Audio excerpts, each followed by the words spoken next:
Guys,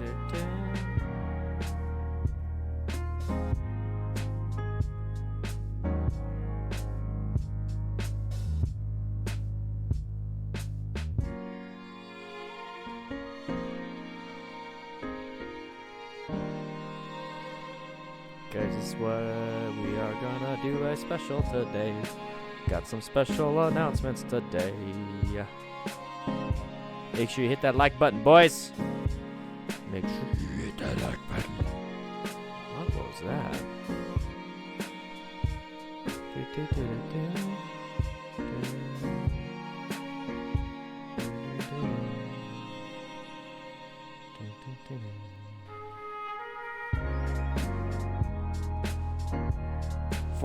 Dude, Dan, dude, I went for a 60-mile ride today. I don't know how you do it. I do not know how you do it.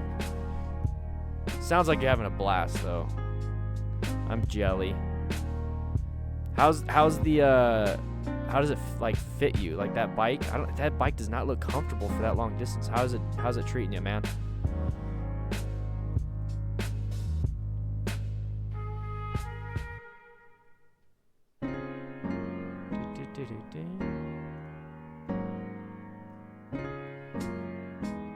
You're practicing on your bike? Yeah, I was practicing on my bike too today, Timothy. What's up, Anthony?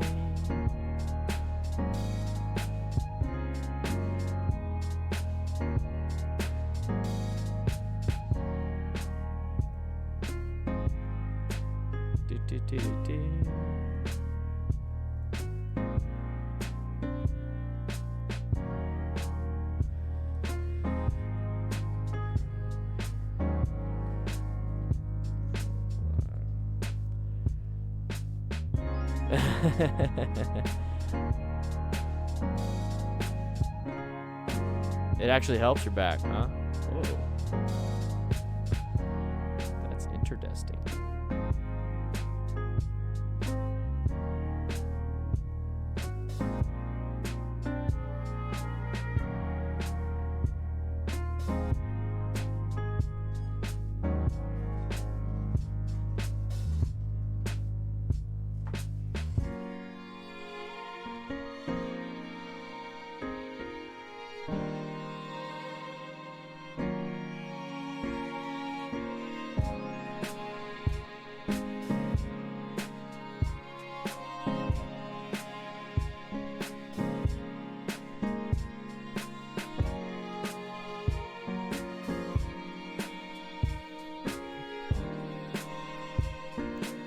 Yeah, Mustang seats are pretty expensive. You installed cruise control?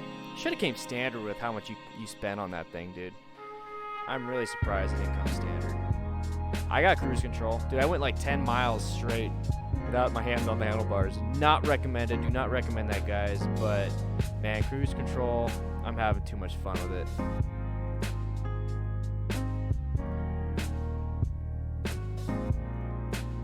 Setting up for a giveaway for you guys, for patrons. So, 1 second, guys. I know it says 23 seconds, but we're gonna probably start a little bit after that.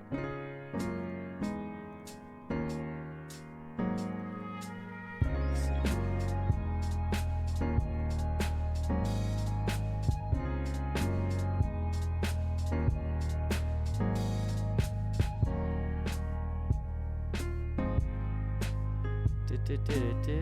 I know it says go. 1 second, guys. 1 second. Bear with me. Bear with me.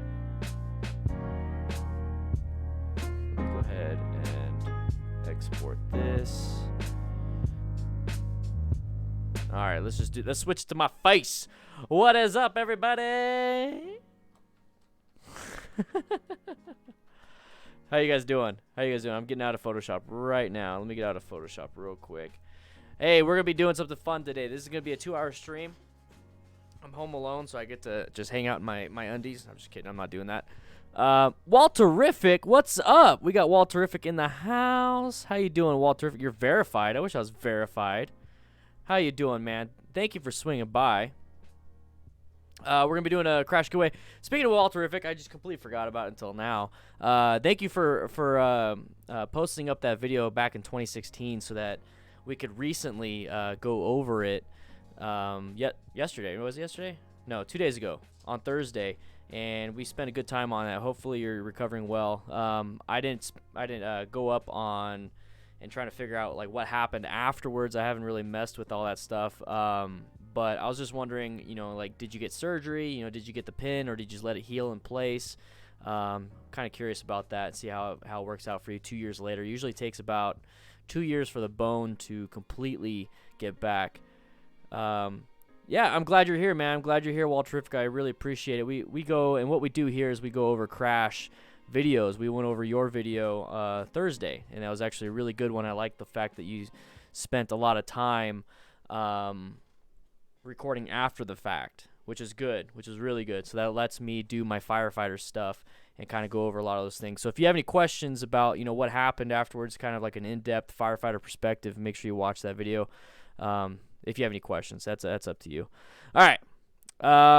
Here we go. We're actually going to go over this right here. It's a whole brand new month. If you noticed, right below it says Super Chat Grat 26760. If you notice, the space underneath is actually 100% open. So that's the Super Chatter of the month. The biggest Super Chatter of the month. Ask any questions you want, boy. It helped. It healed over my middle brace arm thingy. Oh, okay. So you got the middle brace thing. Cool, man. Here's a question I got for you. I've noticed you've been doing live streams with your GoPro Hero 7. I recently just got a GoPro Hero 7. I believe you got a Hero 7 Black. I recently got a GoPro Hero 7 Black.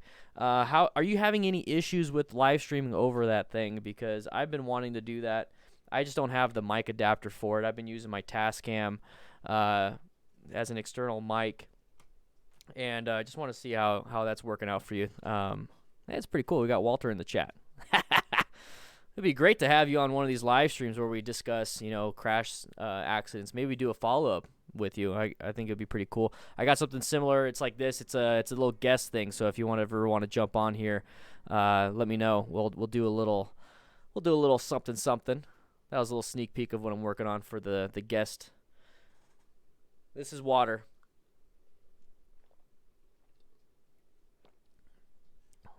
Many issues with the GoPro live stream. I think it'll be worked properly in about 5 years. Yeah, probably with the 5G that's coming out.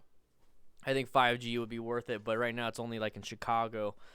All right, man, that's cool. I tried doing that, but service, you need the bit rate and all that stuff is really hard. So I've been sticking with doing this kind of stuff. This kind of Det Fab review in MSF class this weekend. Yeah, so we were getting a bunch of people in the classes. It's glad to have you here. I'd love to do like maybe a collab on safety and stuff like that. I love what you've been doing here. But let's go ahead and jump into this, guys. So we're gonna watch this. Now this is let's see what video this is. This is top 55 extremely close calls. Blah blah blah. It's probably gonna get demonetized because we're going over accidents and everything. But I want to go over some of these things with you guys so that we can keep people safe. All right, I'm not going to submit my video. All right, so the first one here. All right. Very nice. Okay. So if you're new to the stream, what we do is we go over the video. We watch the video first, and then we go over kind of what happened. Kind of how to prevent it, and then possibly the injuries. If it lasts long enough, I can go over some of the injuries, especially if it's some of the craziest stuff. So let's go ahead and go back just a little bit. All right, so he obviously got some air. That's him in the air. I'm using some of my keyboard shortcuts. Let's go frame by frame. Yeah, let's not do that. Let's just go here. Okay, so this is obviously a group ride. Now, for the most part, when you do a group ride, you notice how it's a red light. You see it's a red light up here. Normally, when it's a group ride, you have somebody kind of blocking the intersection and that kind of stuff. Aha! Dave Diggity Dangle Dog. I already see it popping up. So far, you are the top Super Chatter of the month. Bighorn Kevin last month with a C note. Thank you, Bighorn Kevin, so much last month for the badass top Super Chatter of the month. Already, Dave Diggity Dog's going to do it. I'm waiting for it to pop up. There it is. Come on, pop up. My kids say thank you for keeping their daddy safe. I say thank you. Why did it skip? It skipped Dave Diggity Dog. No, we ain't doing that. Can't demonetize donate. There we go. Can't demonetize donations though. So if you want, donate. Thank you so much, Dat Fat Rippa. Thank you so much, Dave Diggity Dog. Guys, I'm trying to keep your dad safe. So it's at the end of the day, it's his choice. So make sure you make that choice, Dave. So right here we got some red lights. Usually you can go through these in a big group ride, mainly to keep the group intact. But that's when you're actually doing it respectfully. I see people just all over the place, no one in formation. So this is more of like a hooligan ride, which is perfectly fine if you're a part of that crowd. But you also take a huge risk. And this is what happens. This is what happens right here. Oh, man, top super chatter, Dave Divvy Dog. Let's see. Why is it not? It's like it's pushing your name out. Your name is so long. All right, so right here, right there. Nice little gap. This guy wants to get through the intersection. He definitely lifts that front end, which, by the way, on the FTR 1200, when I accidentally did that on the FTR 1200. But since it was in standard mode, it has the wheelie mitigation on it, and it actually engine braked me and kept my front end from going up. So right here, this guy accelerates way too hard. The guy on the quad, I have nothing against people, mixing it up. But here's the thing: when you do a group ride for bikes, it's usually best to keep it with bikes. It's almost like doing a group ride with a car at that point, and that's not safe. That really is not safe. So once again, I think this is more of a hooligan ride. He's not wearing any gear. These are regular jeans. You could definitely tell because there's no little bump where the knee pads normally go. And he's wearing regular shoes. These are probably Nikes. My son has some just like this. He's wearing a jacket and helmet, so that's good. So there's that little little bump of the throttle right there. A little bit too much of the throttle. And this guy's crossing the line, so this guy's not doing anything. But man, you can't do much. Now here's the initial impact. Now that rear tire on that car, or not the car, geez, it's basically a car though. That rear tire on that quad, he's definitely going to gain some. It's going to be a ramp. I mean, it's going to compress under that front tire, especially if he's accelerating. He's lifting up the suspension. He's lifting up that front end when you accelerate. That's why when you decelerate, all that weight goes to that front end. So when you start decelerating, which is applying brakes or starting to roll off on the throttle, you start applying more weight on that front end. So then you can start progressively applying more and more brake pressure, and then you can actually stop quicker. But if you accelerate, both ends of the bike, the rear and the front, raise up, decelerate, both ends go down. That's kind of how it goes. So when he accelerated, he's going over an obstacle. That's what you do over a speed bump. That's what you do over a 2x4. So he's basically going over an obstacle at this point. So that's why he was able to launch off. It looks like he hit the guy on the quad in the back. So there's definitely going to be some type of trauma there. There's possible broken ribs, maybe kidneys bleeding. Not good. Let's go ahead and go a little bit more frame by frame.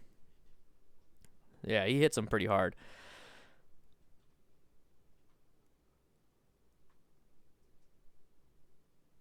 Okay. So here we go.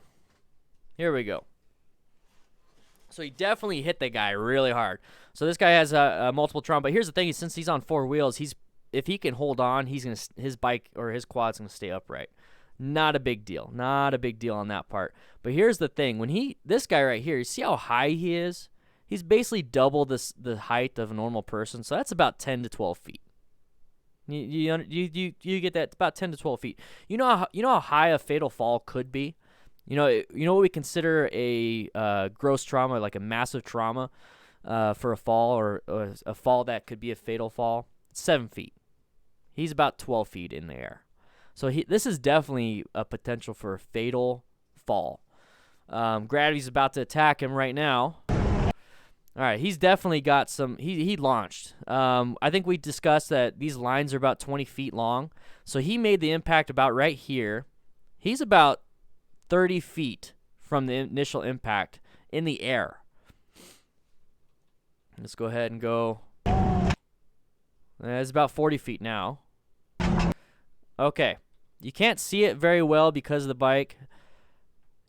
Can't see it well because of the bike, but you see his hands go down. Grat26 for the donation, boys. Thank you, Grat26. Thank you, thank you. Love this, guys. If you also notice, the Patreons have dipped. It was 364. It's a brand new month. So if you were a patron and all of a sudden you don't see yourself as a patron, it's probably because the bank and Patreon aren't communicating very well. So if you lost anything, if you lost your Patreon, like if you can't get back in, that's probably why. So just reconnect. PayPal has been the best way of doing it, but let's bump those numbers back up to 360. All right? Yeah. And also, I'm setting up for look at that, a giveaway. So this is it's gonna go with patrons only, but it's gonna be a giveaway. We're gonna do a giveaway for my GoPro Hero 4 Black. Okay. So that's coming up after the stream. So he's putting his hands down. Just Sam Fisher. He's putting his hands down, so it's obvious he probably has broken arms. At that height, definitely broken arms. But you're gonna see his head just slam. There's no way you're gonna stop that momentum with your arms. His head's gonna slam down. This guy's gonna have a massive concussion. This guy's gonna have a massive trauma. Massive trauma. So let's watch. So he slams his face into the ground. Now, remember those Nikes I was talking about? What is that right there? What is this right here? Are those his Nikes? See these little black things with the white bottoms? Those are his Nikes, guys. All right, see you later, Grat26. Thank you for the super chat, but these are his Nikes. This is why you need motorcycle boots. You need boots that will stay on your feet. So now, every time his feet touch the ground at this speed, he's going to have road rash. So not only is he going to have massive trauma to his upper body, massive trauma to his head, now he's going to deal with road rash on his feet. I mean, this guy's kind of screwed.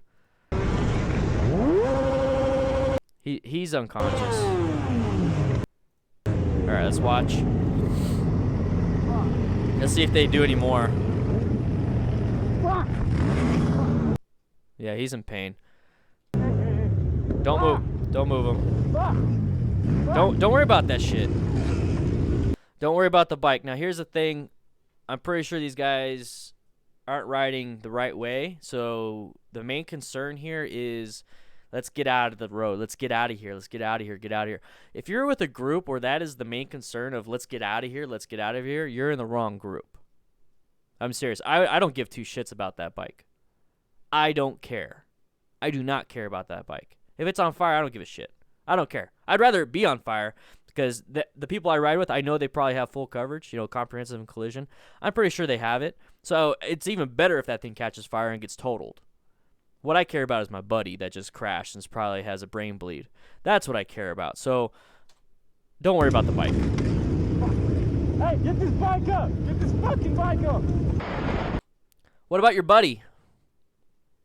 What about your buddy?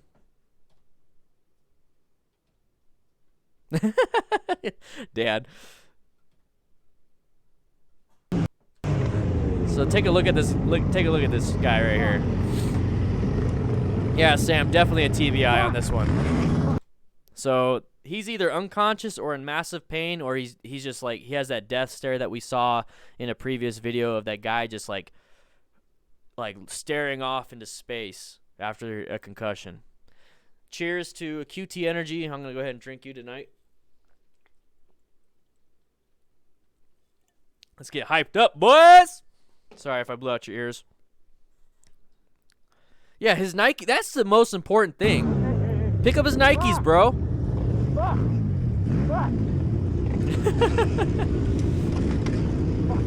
Hey, get this bike up! Get this fucking bike up! So the level of trauma on that incident, let's go back to how much he was in the air. This is what I love about these accident videos, because I don't just watch them to just watch them and be entertained. I watch them so I can learn. All right. All right. That right there.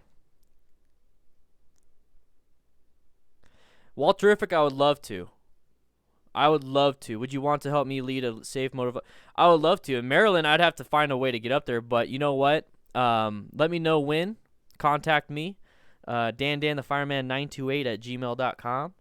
I would love to create something safe with you. That'd be great. I'm all about safety as an MSF rider coach, retired firefighter. It's all about safety, guys. It's all about safety, and I would love to be a part of something that, if with your reach, you'll definitely reach a bunch of people that will it'll promote safety. That's what I'm trying to get at. Jeez, I can't even speak right now. Yeah, I would love to. I'd love to. Yeah, get some dessert, man. Swing on Dan. Here, I'm gonna put it in here. Dan the fireman 928@gmail.com. And that's with everybody. So if anybody, I actually get a bunch of emails a day, and you guys are all sharing your stories with me. So that's an email for everybody too. So if you want to share your stories with me and share anything with me, send me an email. I read them every day. But yeah, Walterific, I would love to be able to do that, and go have fun, get some dessert. Say hi to your doggo for me. Give it a good pat on the head, and I'll be seeing you later, man. But yeah, look at this guy. Look how this right here. This is just such a massive amount of trauma. Massive amount of trauma. And how it could have been prevented is just not be riding like idiots. That's really what it is. That's why there is a staggered formation of a 4-second lead in front of the person behind or in front of you, and then a 2-second lead to the person to the right or left of you. That, Walter, I'll accept that. I'll accept a fart towards you as a high. I'll accept that. All right. Dude, yeah, he flew far. That is insane. A lot of trauma. Let's move on to the next one. We spent a lot of time on this one. Let's move on to the next one. Yeah, my dog does the same thing too. Hey, get this bike up! Get this fucking bike up! Let's look at this one. Oh, already. I can see it. You're supposed to turn. Oh, why are you following your buddy? No. Oh, a third. Ah!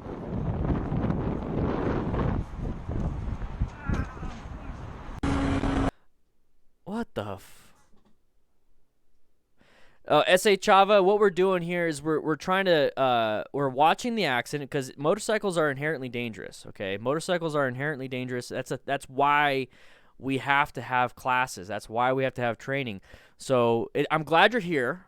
Okay, so don't be too scared from this. Okay, these are people that are doing a lot of mistakes. They're creating a lot of mistakes for themselves, and we're here to find out what it is that they're doing and how we can prevent ourselves from doing that. So we're using this entertaining version of motorcycle crash compilation videos as a safety video, because I'm not going to go out and crash 1,000 times so I can film it and then show you guys. So what I'm doing here is I'm using what's available on the internet. So this is a great video resource. So we're going over some of these things that you should not do. Okay, so right here we got a right turn lane, left turn lane. So there's obviously no straight. So you cannot go straight. If you're going too fast, and I can already tell, that's when I said, oh, there it is. Watch this right here. So this is the turn lane. He literally went around this vehicle to get into the turn lane. Hey, let's watch this. Bike up. Get this fucking bike up. Okay, so here's the turn sign. The turn, the off ramp, is already starting right where he decides to pass this car. So that's why I said, oh, there it is. There it is. Because look at his angle, his lean angle. So he's obviously going to turn right. He's not going to go straight. So when he goes, he cuts that car off. He goes over the gore line. This is the gore line. This is the line that it's like you're already too far. You shouldn't be on the. It's actually illegal to cross this line. And here's the thing: there's a ton of debris in the gore area. There's a ton of debris. So don't do this. Already speed is a factor. So S.A. Chava 22, this right here, don't do this, and a lot of these issues won't happen. So I'm trying to prevent you from doing this. So let's learn from their mistakes. So I wonder why there was a jump cut to this. So this guy's obviously the lead. obviously this guy's the lead, so the guy behind him is focused on the rider. So when you focus on the rider ahead, Jeremiah Hale, boy, welcome, bro. Thank you so much. I think we just hit 340. 340 patrons, boys. Let's see if we can get back to 364. Let's see if we can get back to 364 by the end of the month. Let's see if we can get 400 by the end of the month. Once again, at 400, the DDFM crew manual will be at 100% free for everybody. All right. So this guy's actually watching the rider with the GoPro is watching the rider up front. The rider up front is doing a mistake. It's obviously got to turn right. He goes straight. So the rider in the back with the GoPro is following this rider. He's not riding his own ride. When you're doing this crazy crap, you need to ride your own ride. Don't ride like this guy up front. So when he goes off-road, oh shoot, I'm gonna go off-road too. Ah, not good, not good. So he drops his bike because he loses traction. Okay, so this rider maintains traction or maintains himself being upright. And he's going to start trying to slow down once he hits this right here. You hear that? You heard that? That is his brake. So he actually lands it. Yeah, no problem, Ian. No problem, Ian. I'm glad I was able to help you out. So he hits the curb. He falls down. Not a big deal. Obviously not wearing full gear. So there's that. Now, its speed doesn't kill you. It's the sudden stop that kills you. Like that. That right there is not good. Let's see if I can get a little bit of a view. Okay. So he drops the bike while hitting the curb, right where this guy hits the curb too. So he hits the curb too, but here's a pole in his way. So this guy right here found a decent spot to crash. This guy didn't. Right here, he's going to launch over. Here's his foot. Here's his leg. So he's probably going to have some ligament trauma. His leg's not supposed to bend that way. But right here, this is a metal pole. This is the end of a metal fence. These are pretty strong. These are pretty strong. So when he hits it, let me go ahead and sudden stop. Right there, he put his hand out, so it got smashed into his body. So a possible wrist fracture, possible chest trauma. Glad he's wearing a helmet, because if he wasn't wearing a helmet, he probably would have had massive facial trauma. So once again, for those that don't want to watch this video and they're a little afraid of or they don't want to see crashes because they're new to riding, here's the thing. You need to wear gear. You need to ride smart. This won't happen. That's... So that groan, that pain, that is a natural instinct. That hurts. He bent this thing. These are hard to bend. If you find a fence and you see one of these poles like this, try pushing on it. Try pushing on it, and you're not going to be able to bend it like this. Okay, so right here, see how it's reinforced? It has that crossbar. Do you see the crossbar on any of these other ones? No, you don't. This is reinforced to stay upright. Yeah, Walter's here. I might go to Maryland to help him out with a safety ride. Big Horn Kevin, boy! Thank you so much, Big Horn Kevin. See, this is why I liked Walterifics. Yeah, Raynin, he was here. It was pretty cool. This is why I like Walterifics video, because it just kept going. I got to see the aftermath. I got to explain the aftermath. It was really nice. These videos, the compilations, they don't do that. So if you guys can find a video of a crash where it documents the aftermath, I love those ones. So please email me those. Kyle, yeah boy, yeah boy, love to have you here, man. Refreshing that. Yeah. BeginnerMotorcycleTips.com, guys. Right there, that right there. That's the link to the Patreon, ebook, everything. Yeah, Walterific, I watched his stuff a long time ago. It got me into the whole emoji thing, you know, the rage guys and all that stuff. I really liked his happy attitude towards everything. I really liked that.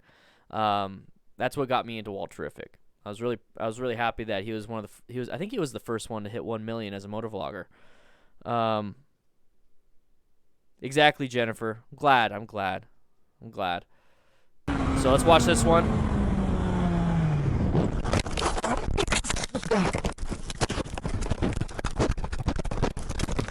Holy crap. Holy crap.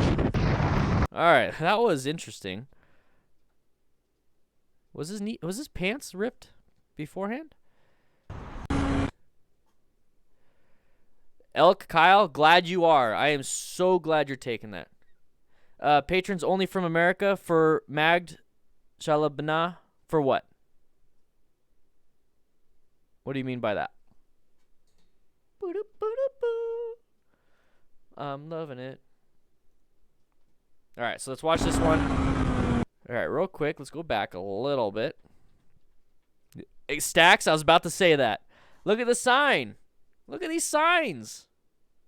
Whenever you see chevrons like this, these are called chevrons. Whenever you see chevrons on a road like this, that means it's a sharp turn. Sharp turn. Make sure you listen to that. So a little too fast.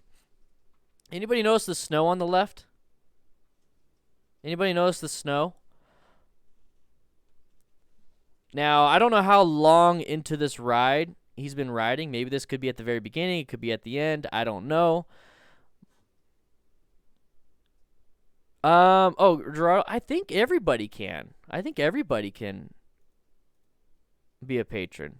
I'm not too sure if it's United States only. I don't think it is. Yeah, so there could be ice on the road, but what about his tires? What do you guys think about his tires? Do you think they're warmed up? Do you think his tires are warm enough for riding like this?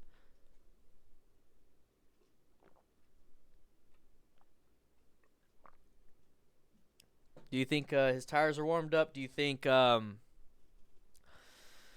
see, do you think his hands might be getting numb so that he's having loss of function? Do you think he's having issues, you know, with throttle, with, you know, maybe being really cold?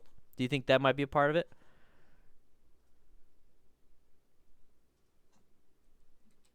So let's take a look. So he obviously went too wide. For the speed. So speed, environment, possibly the cold could have had an effect on him. So all these different factors could have a slight effect on him. But what do you think is the most major factor in this crash? What do you think the most major factor, the biggest factor, there you go, most major. What do you think is the biggest factor in this crash? I think it's one word. I think you guys all know it. Okay, so let's take a quick look. So, okay, I'm assuming that his jeans were already ripped. I think these are just speed. Yeah, speed. And then I think his rear tire slid out from underneath him when he went off road a little bit. I think his knees were already his jeans, his regular jeans were already ripped. So here's the thing. If you're out riding,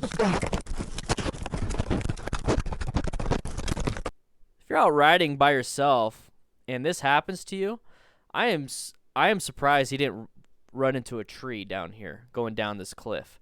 I'm surprised he didn't hit a tree. Imagine being unconscious or a broken back. I think there's been a few riders that have done this and that have died because they couldn't get back up the hill for help.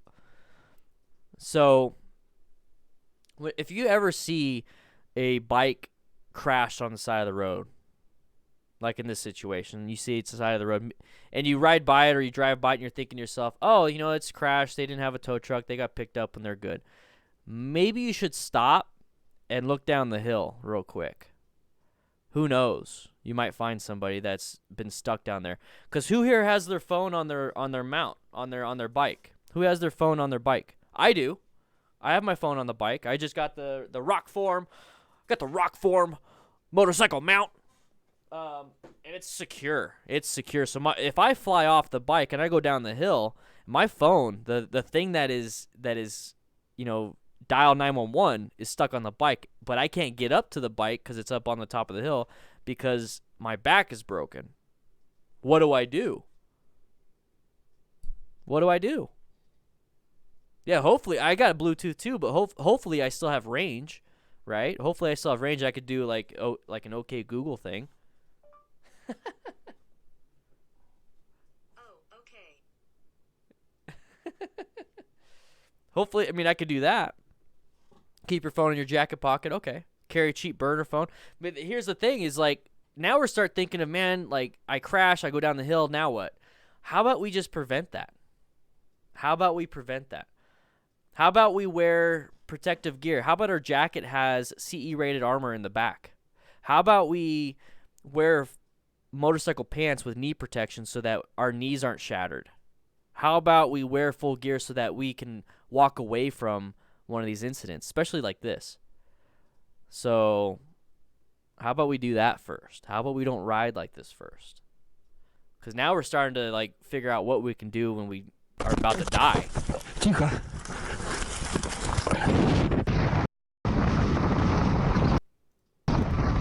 Whoa! Oh! This is a good one.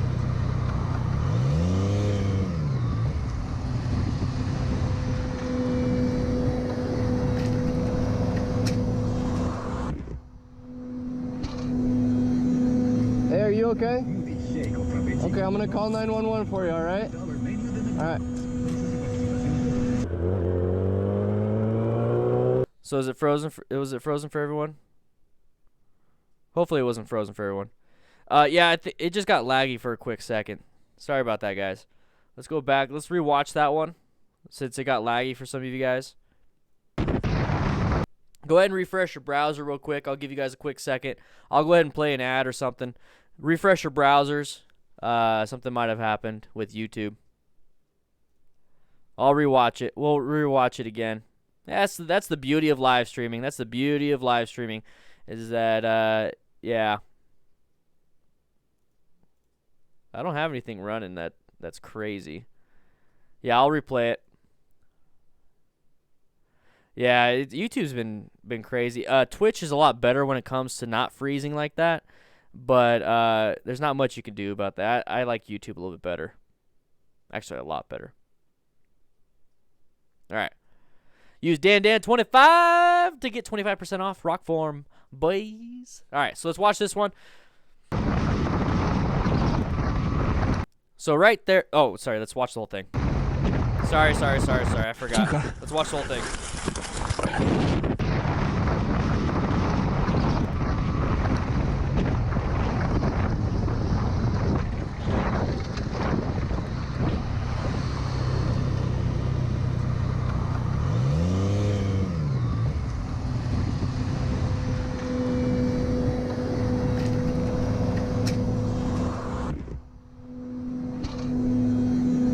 Hey, are you okay?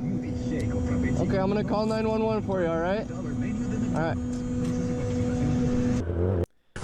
This guy did the absolute, like, best thing he could have done. This is exactly what I would have done. So hats off to this guy. Hats off to this guy. He did really well. So he has, I mean, these are motorcycle gloves. I think they are. Short cuff, so it's open a little bit. But it looks like he has a jacket on, and from what I can tell, he obviously has a helmet on. So here's the thing. He's switching lanes. He sees all these brake lights. Okay, I don't think he sees the accident yet.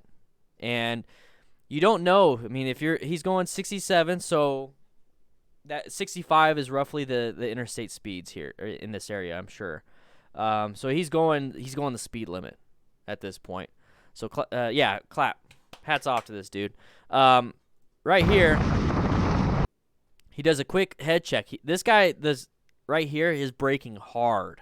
So in a normal situation, a normal riding situation, a quick head check, assuming this guy is still going the speed, you're still fine. So he does a quick head check. He doesn't stay there and look. This is why you need a head on a swivel, quick head check.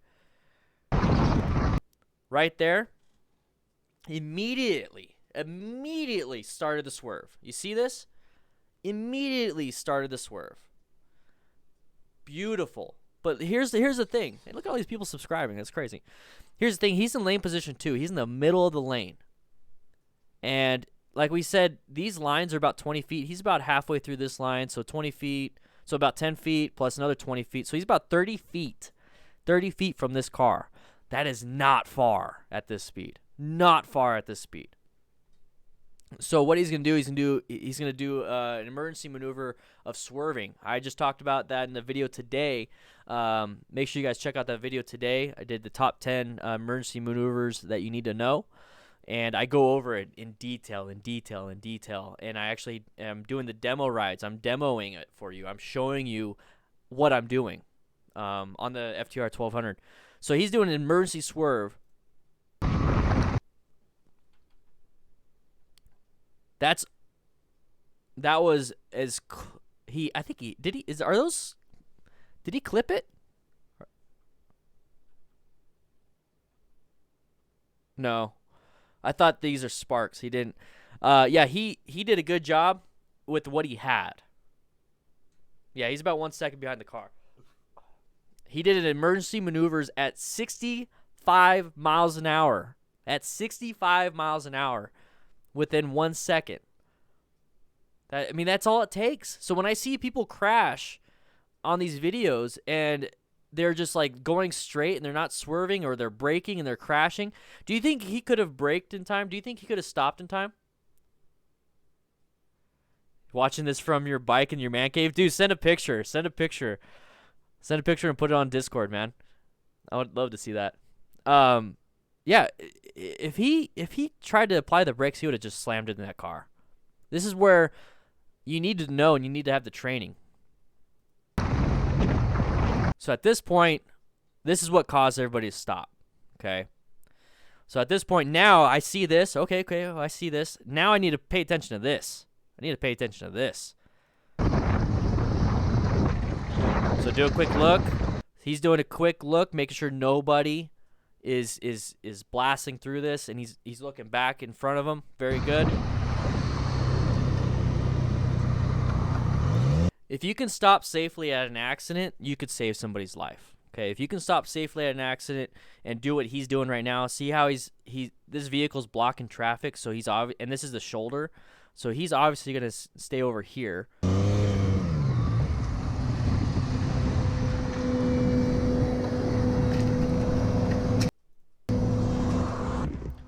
So if there was room, I don't think there's enough room, but if there was room on this side, I would have went on the, oh, shoot, it's still dangerous. I was going to say he can get pinned, but if he's on this side, he could also get hit. So I think this side's probably better.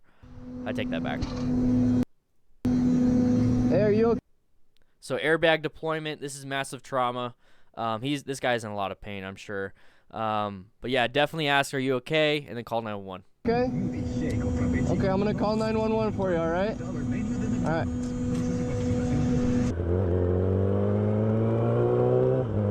Pick your foot up. Whoa! Whoa, fucking hell, dude. You alright, mate? Yeah, I did. You sure? Totally my Take it easy, mate. Take it easy. Alright. I was gonna say, pick your foot up. Yeah, if you want to become a patron, boy, become a patron right there. Boom, boom. Link for the Patreon. Right here, pick your foot up. Now, in the UK, I'm guessing this is UK. Everyone's on the left side. So this is lane filtering. But this is where you got to watch out when you lane filter. This can be the United States too. Watch out for the turning. He had his indication. He had his indicator on. Let me go back. Ah, dang it, too far. All right. So this guy right here has his indicator on. I could see it blink. It blinked right there. Blinked again, and then he's starting to pull out. You need to have your feet on the pegs. Need to have your feet on the pegs. The reason why is that you're able to, when you do invasive maneuvers, you need to have that balance. You need to have your feet on the pegs. There's nothing you could do with your feet off. Yeah, license plate give it away, yeah. When you do evasive maneuvers, if you try to do that and your foot's down, it's going to either catch or the bike's going to, the way you grip the tank with your legs is very important. So when you're swerving like that, you need to have your feet up there. So this is a mistake on his part.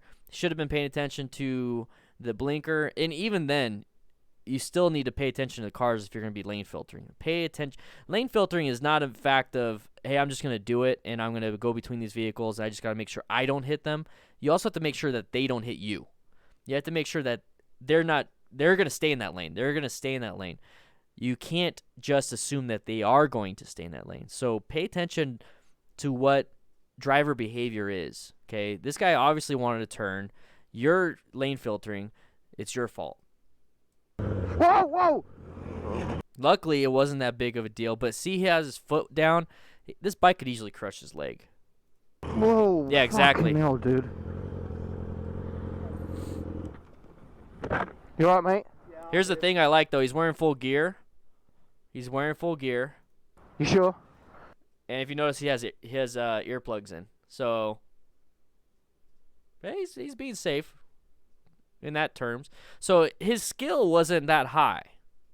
I'm serious. I'll say that. His skill's not that high.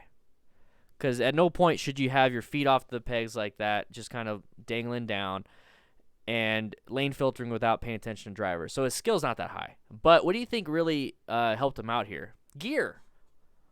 So to prevent the accident, get your skill up. If you can't prevent the accident, and you do have an accident, make sure you have gear. 2 and 2. 2 plus 2 equals 7, something like that. Yeah, so you definitely need to have both. You need to have the skill, and you need to have the gear. And then on top of that, once you have the skill and have the gear, the skill of, how to move your bike and maneuver and all that stuff, that's great. Then you actually have to think about rider behavior. You got to think about driver behavior. You got to think about pedestrian behavior. You got to think about animal behavior. You got to start thinking about the psychology of everything. And that right there is like the holy grail of motorcycle riding, is when you understand what a driver's going to do before they even do it. That's like the Matrix there. I did. New maths. No problem, big home Kevin. Whoa! Oh! Whoa, fucking hell, dude. You alright, mate? Yeah, I did. You sure? Totally my Take it easy, mate. Take it easy. Let's watch the new one. Or this one right here. Whoa, what the? Why is it so quick? It doesn't even show up on the thumbnail.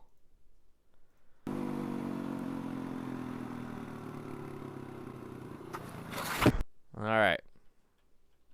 Let's go back to that one. Sand, yeah, I saw the sand. He saw the sand too. But look where his tire is. Right. So his tire is on the paint. Yeah, definitely lost of traction. But he's looking at the sand. He's like, oh man, I got to get away from that sand, right? I got to get away from that sand, which is right. You should get away from that sand on a road like that. But you also shouldn't put your tires on the paint. You really should not put your tires on the paint. He's got a good view. He's got a good view over here. So if I didn't see anybody, and I know for a fact nobody's behind me, I would have slowed down I would slow down a lot. Like, I'd almost take this turn like a grandma would, walking through the grocery store. I just made that up. I don't know what that means. I would definitely be taking this super slow. Definitely take this, ridiculously slow. I got a straightaway. I got nobody behind me. I would have just went. Then after that, I would have just gone. Like, it's not a big deal to go super slow. This is a dangerous turn right here. This looks like fresh paint. It's really bright. There's a lot of sand. There's not a lot of room here. I would have probably went over into this area if I had to, but I would have taken it super slow, almost upright. I would have taken this turn almost upright. Yeah, it's a dual sport. But that's a lot of pain. That's a hard hit. That's a very hard hit. 2 seconds, man. This bicycle on floor. Shit, there's a fight.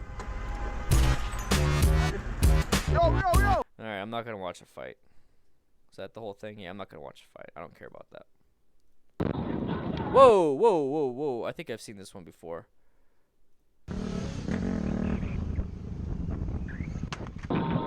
What the I'm not going to watch that either. Oh, whoa.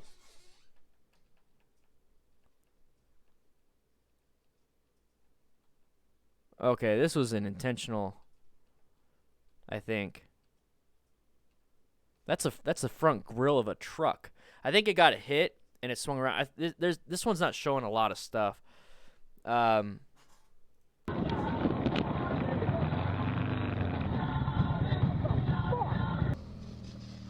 Low slide.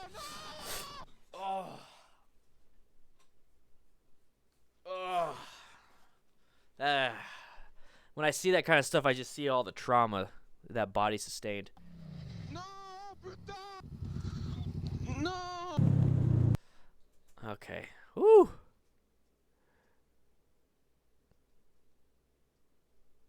Yeah, decal. If we could find some, that'd be great. I'll look up near miss. Okay, so this is a low slide. You see his lean angle? You see his lean angle right here? You see how his bike is leaned super far, but he's not. He's like almost sitting a little bit more upright. In total control, we're taught not to do that. Moto Jitsu talks about this all the time in his videos, is that there's a proper way of doing a lean and turn a turn.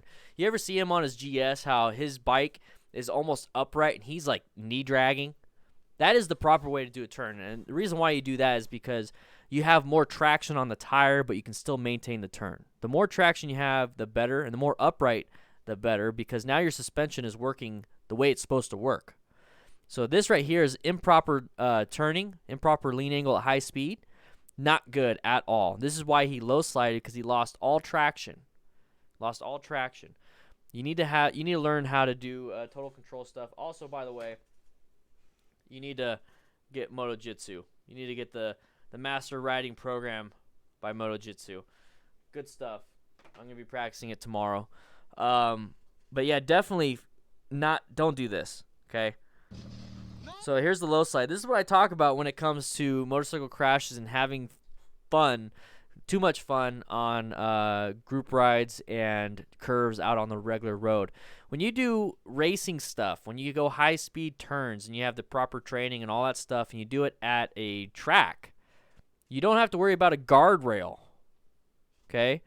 You do not have to do it on a – there's no guardrail on a track. There's just a bunch of grass, and there's no oncoming traffic. There could be oncoming traffic. So do it at a track, guys. So he hits the guardrail head first, and then his back. That is massive trauma. That's why I jumped back on that one. Yeah, tracks. A lot of tracks are banked. Probably not too much. I mean, it's all with the track. I mean, they're designed so you can go fast. They're not designed to make it difficult and cause accidents. It's definitely not that. Yeah, not all of them are tracked or banked. So you do have to like slow down on a lot of those turns, but that's massive trauma. That's massive trauma. No.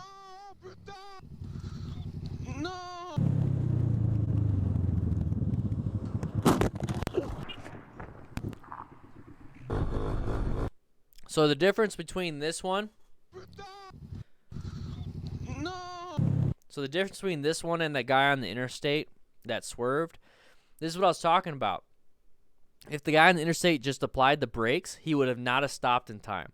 This guy's going slower, and he sees that he's further away, and he sees them braking, and he's starting to brake, and he still hits the vehicle. And then while he's braking, he tries to get out of the way and turn his bike, but it doesn't work. So you have to either swerve, then brake, or brake, then swerve. You can't brake and swerve at the same time. So applying the brakes, sure. Apply the brakes now. Release the brakes when you know you're just not going to make it, and then swerve out of the way and apply the brakes again. Okay? He has an escape path right here. You see this mark? This is enough for like a motorcycle, and you can stick your feet out. There's so much room on here. He shouldn't be going this fast behind this vehicle. If he's going this fast behind the vehicle and this vehicle stops and he's having to swerve or emergency brake, means he's not giving himself enough of a space cushion. So this is what I'm talking about, rider behavior here. You need to be able to see this stuff. So apply the brakes. Now apply the brakes, and it's like you're obviously not going to make it in time. So about right here, I would release the brakes and then swerve. So he tried swerving and braking at the same time. Didn't work. He did clip it, so he hit the vehicle at a slower speed. But we're trying to go with a 0% collision here. I'm not okay with, oh, well, it could have been way worse. I'm not good with that. I'm not good with that. It's either you, for me, it's either you collide or don't. You crash or don't. See right there? Dang it, I pushed the wrong button. Okay, so right here, see that line? That's the oncoming traffic lane. See where he's going?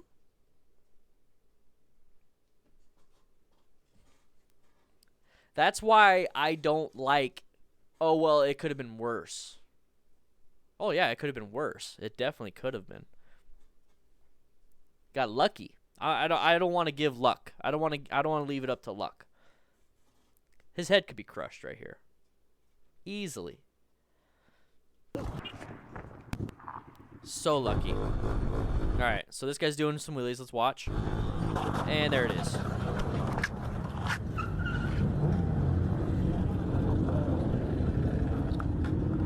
Nice grom, bro. It's stuck underneath the car.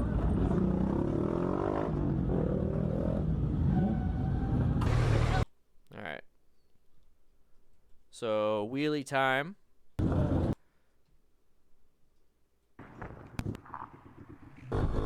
Alright, so no gear other than gloves and a helmet. That's usually typical of what people buy. They usually buy gloves and a helmet, and that's it. Buy full gear, guys. Buy full gear. And if you're going to be doing wheelies like this, make sure you don't do it around traffic. See the double yellow? Do you think you might have freaked out? Might have freaked out a little bit?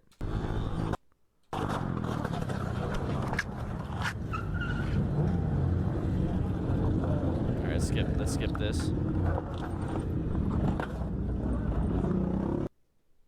Look how mad you are. For what? Oh, I cut you off. I'm not going to watch road rage stuff. I don't care about road rage.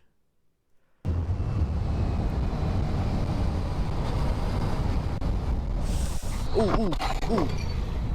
Oh, your foot. Oh, his knee. Ay. Oh, I think he lost his muffler. All right. What are these chevrons meant for? What is this meant for? What do these chevrons indicate? What thoughts on vests with back protection for around town riding? Around town riding's okay for a vest and that, but just remember you're taking the risk of extremity trauma. Just remember that you're gonna hurt your arms if you just wear a vest. You're only protecting your chest and your back. It's a sharp turn. These chevrons are for sharp turns. So he's looking about right here, which is fine. But look how much room you can really look at. You can't see much, can you? So maybe you should slow down. Maybe that's what the chevrons are for. You can't see your exit, so slow down. Here you should be able to see your exit. Here it's like, yeah, okay, I'm going to go. But look where his eyeballs are. He's looking at this. Target fixation got him. Target fixation got him. And you see this is the color of the concrete. You see how it changes right here? Possible previous crashes. That should be an indication you'd be slowing down. See all these scar marks on this concrete? Obviously, he's not the first one. And he's blurring out his speedometer. So maybe he's going a little too fast for what you should be doing here. Not good. Not good. So counter steer more. Commit to the turn. Slow down. Set up for the turn. Make the turn. But if you can't and you're going too fast, commit to the turn. Lean harder. So he hit his knee. Hit his knee. Not wearing full gear. These are Nikes. Nike does not make motorcycle boots. So I can already tell he's not wearing what he's supposed to be wearing. His knee right here. Hit his knee hard. And right here, it doesn't look like his muffler's attached anymore. Doesn't look like his muffler's attached anymore. So I might have ripped that off. Yep. Let's go back a little bit. Nikes did it again, guys. Look at it. Where'd it go? Where'd it go? That's an expensive replacement right there.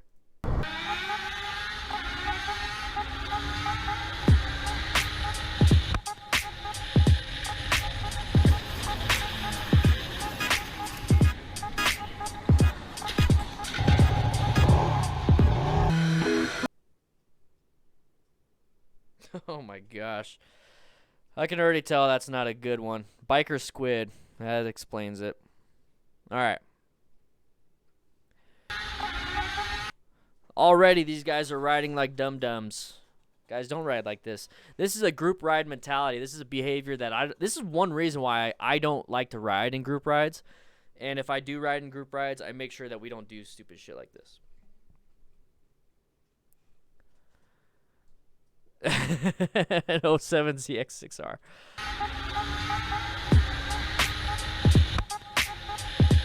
Okay, so everyone's braking because he pulled a Walter. Everyone's braking because you see the red lights. They see the red lights, but the person behind them is trying to catch up, and then, oh crap, everyone's slowing down, so they're going to apply the brakes. This whole time he's applying the brakes. See how far it takes him? See how far it takes him to stop? So about right here. Okay, so let's say this pillar right here says 1, 2, 3, possibly 4 before this sign. Okay. He's starting to apply the brakes now. Past the sign, almost into the intersection. That's how far it takes to stop. Just think about that. Think about that. His friend didn't think about that. His friend did not think about that. His friend clipped him, and now that there's this Land Rover in the way, thank God they stopped. I'm sure this guy stopped because he thought the guy with the GoPro right near, biker squid guy, was going to go through, so he stopped for that. If this guy didn't stop and he was right here or going through, and this person on the ground hit that person, done. Done. Yeah, I bet he only used the front brake too. And guys, you can stop a lot quicker if you know how to brake. Take an MSF course, you'll learn how to brake. There's a lot of cool stuff. You could easily learn some very advanced stuff in MSF courses. Total control stuff is pretty good too. But take a bike bonding class, take an advanced class. You'll learn so much. That's why I became an MSF coach, so I can learn how they teach. That hurts. That's why you need hip protection. So right here, he's on his hips. I got some new gear. These are my new Reacts. This is my new Reacts pants. I just tested them out today. Pretty good stuff. They're made by Cycle Gear and REVZILLA's parent company that own them. But this has hip protection. Right now it's just the PVE foam. Right now it's just the foam insert. Right here. I need to get some CE rated inserts so I could do that. But that's one reason why I got this. But this is why you need to have proper gear. If you see on the back end, it's kind of hard to see. Everything's black. But this is aramid fiber stuff. This right here will prevent abrasion injuries. Reinforced stitching, obviously mesh, but right in the trunk you need to have that. So definitely have armor in the hips. Find some gear with armor in the hips, and then find some gear with armor in the knees. This is CE rated. So it's very important to do that. That right there, that impact, that's why they have hip armor.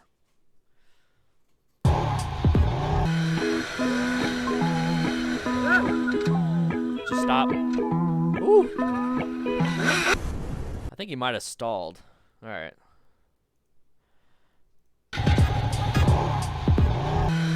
Okay. So here's a collision trap.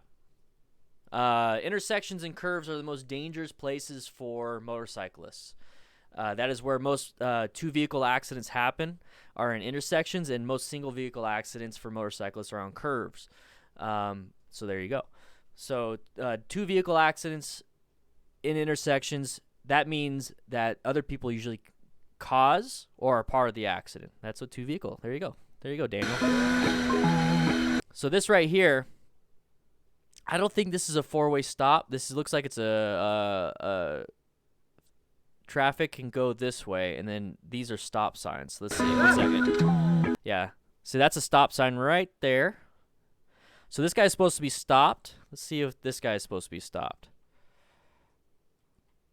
Because maybe the motorcyclist is at fault in this one. I don't think he is. Come on. How many frames a second is this? Oh, 60 frames per second. That's why. Another 07. I think that's the cause, Walter. I think that's the cause. I'm glad you upgraded. Knock on wood, nothing happens, man. So yeah, this guy needs to stop. The motorcyclist doesn't have to. So when you start seeing, let me go back 5 seconds. It's probably gonna be the previous video. Actually, let's just do this. Yeah, you are. Good thing I got the new FTR 1200S, and nothing bad has happened yet on video with that thing. It's a brand new bike, so we got a clean slate. So right here, you could tell this guy wants to go. You could tell this guy wants to go. So this is a collision trap. So when you have an intersection like this, you need to watch out for car driver behavior. So having the skill, once again, and then having full gear is one thing. So the skill to swerve out of the way and apply braking, that's one thing. But to recognize what this person wants to do is the next thing that you guys need to do. So this guy is definitely wanting to go. He's almost kind of in the intersection already. So you can tell with the rule of thirds with photography, this guy's camera is not very good. So he's looking more so to the right. So now he's looking more so to the right than the left. You hear that brake? The brakes are starting to happen, which is great because in this situation you could probably apply the brakes. He's probably going about 35. You could stop pretty well. You could stop you could probably stop in about 50 feet at that speed with proper braking. So you could definitely do it. See, he could stop right now. Right now, he could be 100% stopped if he did progressive braking pressure with that front brake and really squeezed it down now that he has slowed down. So he could definitely stop in this intersection. So I personally would have just stopped, did a quick look around, and then gone. You don't want to stay in the intersection because that's dangerous, but I wouldn't want to stop and then kind of roll through this because this guy also wants to roll through this too. This guy also wants to get out of the intersection and go. That's where you have that driver behavior. You need to think about that. So everyone's in the intersection. Everyone's in a dangerous position. This guy wants to go. You want to go. Don't roll in front of him. Does that make sense? So I would stop, look around. If it becomes like a dangerous situation, I'd get the hell out of there because motorcyclists, we have a very powerful machine we can accelerate through. I think he stalled. Right there. So that is where it's pretty dangerous. Yeah, he stalled. He stalled in an intersection. When you apply the brakes, and you do that, just remember, hold in that clutch also. Pull in that clutch all the way, and then apply the brakes. Then just keep downshifting. Keep downshifting until you get the first, and then go. Okay? Oh, no, don't hit the sign. Ah! No! Oh, he kept it up for a long time. Not much you could do in that situation. Okay. What's the common theme? On these curves? Why do you think we keep watching motorcycle accidents in curves and intersections? And then wheelies. Curves and intersections are the most dangerous places for motorcyclists. See this right here? Chevrons. Sharp turn ahead. Have the proper skills to make the turn. He's looking where he wants to go. I think he's also looking about right here. I can't tell for sure. But he's definitely too upright, and he's definitely not counter-steering enough. Okay? Take a class, guys. You'll learn how to commit to the turn because you need to, or this will happen. At this point, it's damage control. He's trying to avoid obstacles, but at the same time, he's not experienced in off-roading, okay? And it's obviously not an off-road bike, and it's obviously not off-road tires.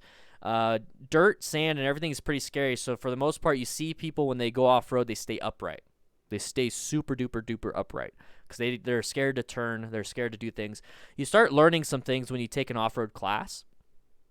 This guy sees that there's going to be an incident happening. So right now, he's trying to avoid obstacles while trying to keep it upright. At this point, this turn is still going. So what do you think's going to happen? If you're going straight and this turn is still going, you're going to run straight into all this. So just slow down. Rear brake is really good off-road. Rear brake is really good off-road. Front brake is really good on-road. Use a little bit of rear brake. Slow down enough to where you could crash softly. But prevent the accident in the first place is the best thing you could do. So if you can't prevent the accident in the first place, wear full gear. It'll help you out in this situation. Tree branches are not soft. Tree branches are not soft. They hurt. They really hurt.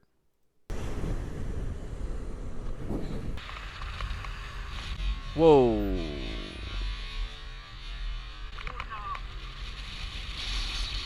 Oh, this is a road rage. Whoa, what the? Okay, at this situation, at this point, just go. Get out of there. In this situation, don't be doing this. I'm gonna skip this one.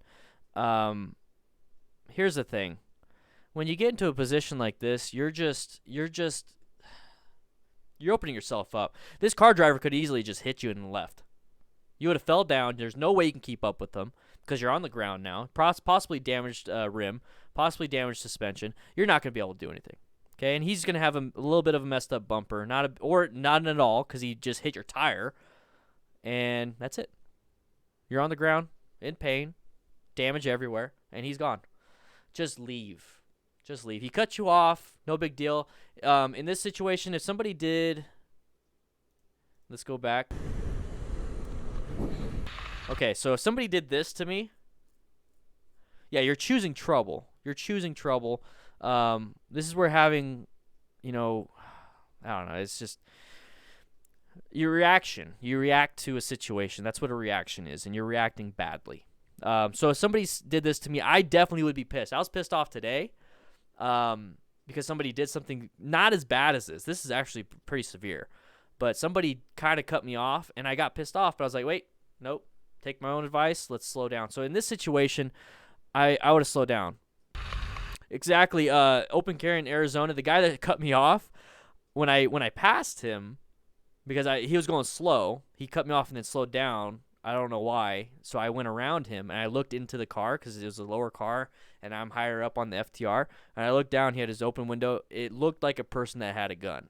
You know what I mean? So I was like, I'm glad I didn't do anything crazy. So in this situation, if this guy cut me off, I'd be pissed off. Okay, cool. I'd be pissed off. In here, I would have slowed down. Give him go ahead. Go do what you need to do. Go ahead. I got your license plate. What's up, Jonathan? How you doing? So this situation, I wouldn't have.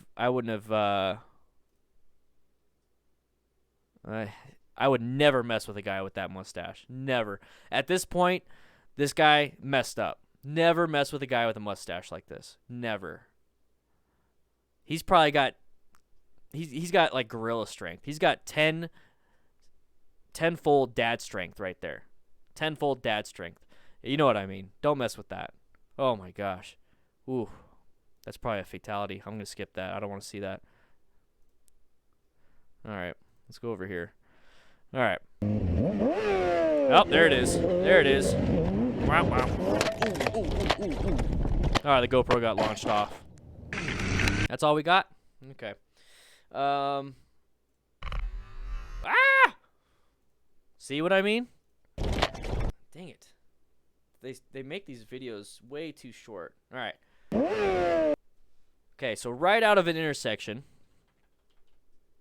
So this is an intersection, I think, right? Let's see. Is this another ZX6? Yeah, it's a gig. Look at that. No. Is it? No, it's not. So he's just coming through an intersection, so he probably went from 0 to 20. So 0 to 20, halfway through the intersection. Pretty typical. All right, so 29 miles an hour by the time he got to the other intersection. Not a big deal. Not a big deal. What the big deal is that he's going 38 now. This right here, no, that's his brake reservoir. It's his brake fluid. Not much gear. Not much gear. He's got full gauntlet gloves, so these are not cheap unless he bought some cheap ones. He's got full gauntlet racing gloves. Where's the rest of his gear? I think Walt Terrific. Do you have your own branded brake reservoir cozy? So anyways, yeah. Lost control. He's got nice tattoos. Probably he's gonna ruin them. Okay. So we talk about death wobbles in today's video that I posted earlier around 10:30 p.m. Death wobbles. This happens a lot when you land really hard. Really, he does. Look, Walt Terrific has his own little cozies. I actually got on the new FTR. It has the reservoir up front, so I need to get myself a cozy. I might grab one of yours. Right here, messing around, playing around, cool. Make sure you have the skill for it. You take high risk. Sierra Nicole, thank you for the donation. I appreciate it. Thank you so much. Yeah, boy. Sorry, I just make myself laugh. Lady Luck, how you doing? Well, doing wheelies, here's the thing. High skill, high risk. Okay, high skill, high risk. Make sure you have the skill, but you're also taking a high risk no matter what. If you have low skill, you're taking a massive risk. Huge risk. And for what? Who are you impressing in this situation? Who are you impressing in this situation? Yeah, boys, Sierra, boy. Am I saying it right, Sierra? Hopefully I'm saying it right. You definitely don't do it. Don't do it in an intersection. If you're going to do it in an open parking lot where there's no obstacles in the way. Because this right here is an obstacle. This curb, your bike is totaled. If you hit this, I mean, you're going to mess up a lot of stuff at 39 miles per hour. Now, look at this. If he hits this right here, he'd probably catch him, and it's like Bugs Bunny and Looney Tunes style. But he's not going to do that. He's going to hit this. He's going to go down in this area and cause some massive injuries. You see that? He launched over it. Let's go back a little bit. Look at that. See the shadow? He went over. He went over it. This is what I love about these videos. Okay. If you ever watch a YouTube video, if you want to do this on your own, you watch some of these things, there's YouTube keyboard commands. What I'm doing is I'm hitting arrow left, arrow right on the keyboard, which is the comma and period, and that goes frame by frame.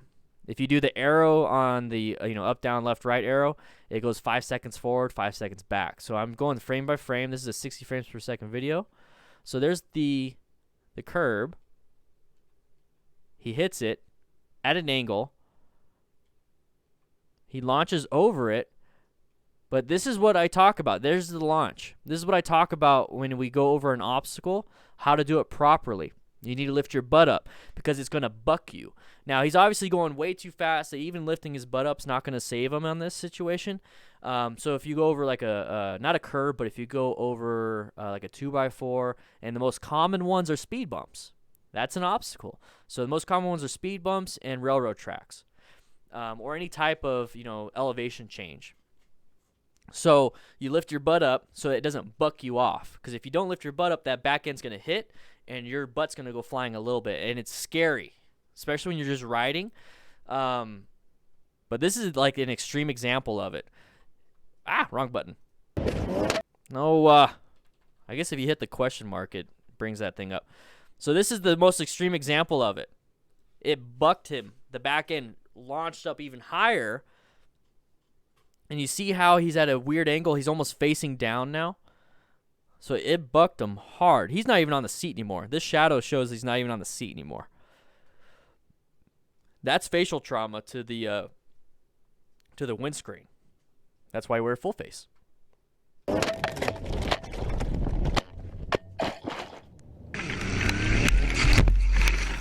no. Oh shit. Oh no. Oh no. Oh, he's in pain. He's in pain. Oh, that's a good one to watch. He's in pain on that one. It quickly caught the accident happened like right away. So let's diagnose what happened there. All right. These aren't running lights. These aren't running lights on this guy's bike. Running lights aren't that bright. He's applying the brakes. This guy is grabbing way too much front brake. So when you're accelerating, like I said earlier in the stream, there we go. When you're accelerating, this is the front tire, this is the rear tire. When you're accelerating, both of them go up. When you decelerate, they kind of start doing this, and then they level out. So accelerate, both tires go up, and then when you're maintaining that speed, both not tires, your body and the frame itself goes up, so the suspension is up, so there's less weight on the tires. And then when you start applying the brakes, especially the front brake, you start applying more weight to that front, because when you start applying it, you're starting to go down, right? So it's slowly going down, down, down until you're applying a lot of brake pressure. There you go. So what he's doing is that he's all the way up here, slams that front brake. There's not enough traction. There's not enough contact patch on that front tire, especially in the rain. Okay? Maybe his tires aren't well maintained. Maybe they're super, high PSI, low PSI. Maybe they're bald. They don't have the tread necessarily for the water to go through the grooves. So he's up here. He slams the brake. There's no pressure on that front tire. It's going to slide out from underneath them. So applying progressively better front pressure, front brake pressure, you start going down a little bit. And then it's starting to get a lot more weight on that front tire, so it has more contact patch. And then you can start applying more and more and more and more. One thing we teach in the class, MSF class, and one thing that I try to stress very much to you guys, and this is something you could do at home as a visual. It's a kinesthetic type thing for you. Remember, there's 4 types of learners. There's audio, visual, kinesthetic, and then reading, I think. I think that's the 4th one. Anyways, I'm a kinesthetic learner, so I have to touch things. I have to grab things. All this crap. I got to do it all. Okay, so one thing that you can do right now in your home, if you're sitting down, standing up, it's easier when you're standing up, is I want you, let's just do it. Let's just go over here. Let's just do it. I'm in my shorts. That's the beauty of, let's go ahead and do this. Yes, my ground is all dirty. That's my GoPro, or my drone. All right, I'm going to yell. Look at my socks. Look at my socks. All right, so put all the weight on one leg. So this leg is moving, it's just like this. You could do this easily, right? You can move your leg, right? Let's go ahead and do this. You can easily move your foot across the ground. Apply a little bit more weight. It's a little bit harder, right? It's a little bit harder. Apply both weight, both pressure on each leg. It's a little bit harder, right? Now apply all that weight on that one leg. You're not moving it. You're not moving it, right? That is your front tire. This is your front tire. So when you're riding, and you apply the brakes right now, while you're riding, it's going to slip. Hey, Big Horn Kevin! Got to go see you tomorrow morning. Slow down, speed skills. Better arrive late and alive than not at all. Exactly. Okay, so you can't hear me? Jeez. All right. That's the best you're going to be able to get. This is so ghetto. All right. I won't be able to show you. I show it in the videos. Let's go back. All right, so what you can do, I'll just explain it. Hey, Big Horn Kevin's the top super chatter now. I'm just going to explain it then. So I want everybody to stand up. Stand up. I want you to put all the weight. On your left foot. So stand up with both feet. Put all your weight on your left foot. All right, so everyone's doing that? Cool. Now I want you to slide your right foot across the ground. I want you to slide your right foot across the ground. You notice how it's pretty easy to do that? Okay. Let's put about 25% of your body weight onto that right foot now. Now that you have a little bit of weight on that right foot, I want you to start trying to move your right foot. Okay, it's a little bit harder, right? It's not sliding across the ground, especially with shoes on. Now I would do 50-50, so like you're standing normal, right? So stand normal, like you normally stand. Now try to move that right foot only across the ground. It's pretty difficult, right? Now put all the weight on that right foot and try to move your foot. It's not going to work. That's your front brake. That is your front tire. So when you start applying brake pressure, when you're riding, your right foot at the beginning it's easy to move across the ground, right? There's not any traction, there's no friction. So imagine slamming that front brake. Then you're not grabbing anything. Your tire is going to slip out from underneath you. So let's say you start applying a little bit of pressure, just a little bit, like you're squeezing an orange for orange juice. You don't just smash it. You slowly squeeze it until you get it all out.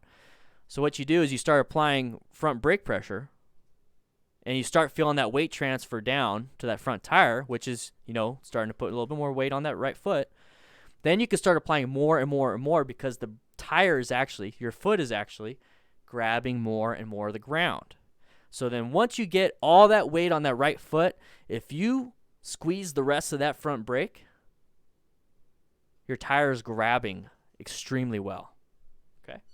This is the beauty of working from home. I can stay in shorts, so don't make fun of me. Anyways, he applies the brakes with no traction at all. So his tire washes out. Oh, no. Okay. Yeah, oh, no. All right. Sorry about that, guys. You guys had to see me in my shorts and my beautiful socks. All right. So when he hits the ground, now this is where I want to get with the injuries. Come on. Okay, so when you lose control, what's the first thing you put out? Your hands. So this is why having gloves. I should have a...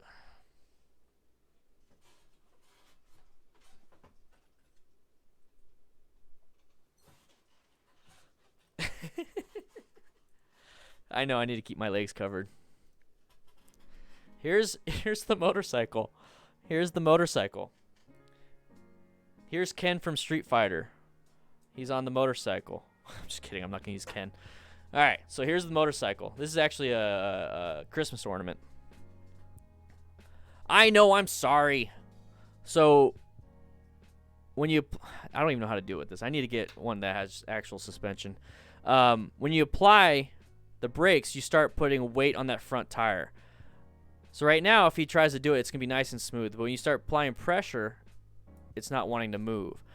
I don't know how I'm going to deal with that. All right. Sorry about that, guys. We're going to go back to this. So he lands pretty hard.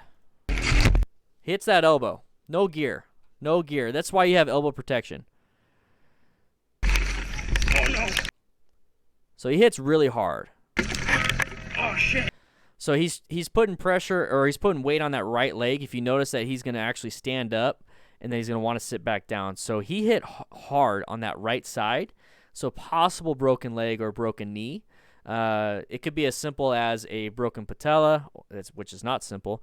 It could be a torn ligament, ACL, PCL, LCL, any of those things, to where he has no stability on that leg. So watch him try to stand up, and then he's going to like lean over and try to sit back down really quick. Oh no.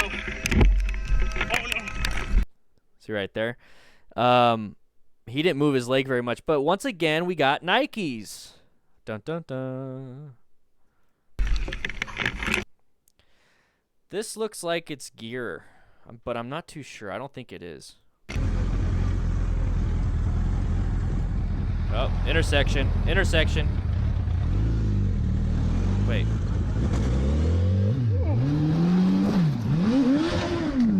That was rider error. That was definitely rider error. ZX6R's shoes. All right, so he looks right. No, go back. Looks right. No traffic coming. This car right here is going that way. Okay. Take a quick look at what he's wearing. Short sleeve shirt, gloves. Once again, helmet and gloves is pretty much the typical thing. Push the wrong button. So he's pulling up. He's opening the view. Sees his car coming. Waits for the car to go.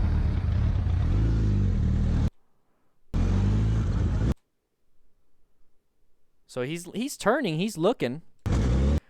I think he twisted the throttle a little too hard. Lost control. So what is one thing? A lot of you guys have been taking classes. Okay, you guys have been taking classes. What is the one thing that they teach you at the beginning of class? If you lose control of your bike, what do you do? If you lose control of the bike, what do you do? It's at the very beginning of the MSF BRC1. If you lose control, and there's a delay in the stream, I know that. If you lose control, what do you do? Type it in the chat. While I get a drink of water.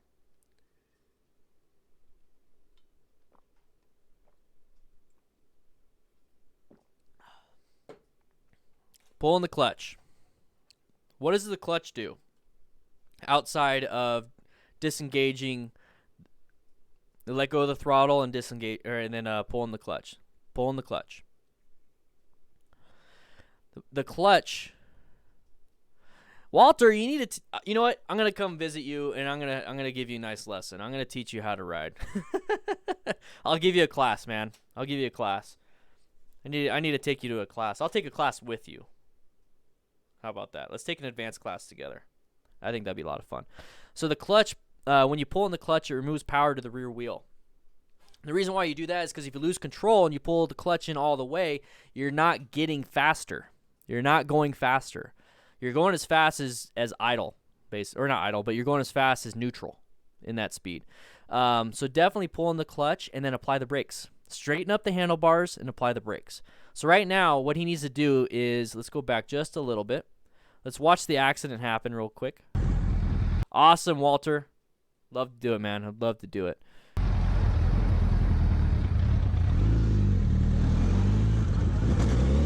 That's when he's lost control, but look, he pulls in the, there you go, look, he does what he needs to do, but he's not applying the brakes. You hear the throttle rev up? You hear the throttle rev up? That's him freaking out and doing that. He's obviously has the clutch in, so there's no power going to the rear wheel. So no matter how much he pulls that throttle and rolls onto that throttle, it's not going to deliver power to that rear wheel. So instead, you roll off, reach for the front brake, and pull in the front brake with the handlebars straight. His handlebars are straight. You'd be surprised how many people wear Nikes. No, you'd be surprised how often this happens at the beginning of the class. Not the crash part, but the part where it's like, oh, crap, and then you see people pulling the clutch. You're like, oh, okay, that works. It works. With this, what happens is that when you accelerate, what happens when you accelerate, when you give it too much speed? Is it easier to turn or harder to turn? What happens to the bike when you accelerate? Let me know. Let me know. I ran out of energy drink.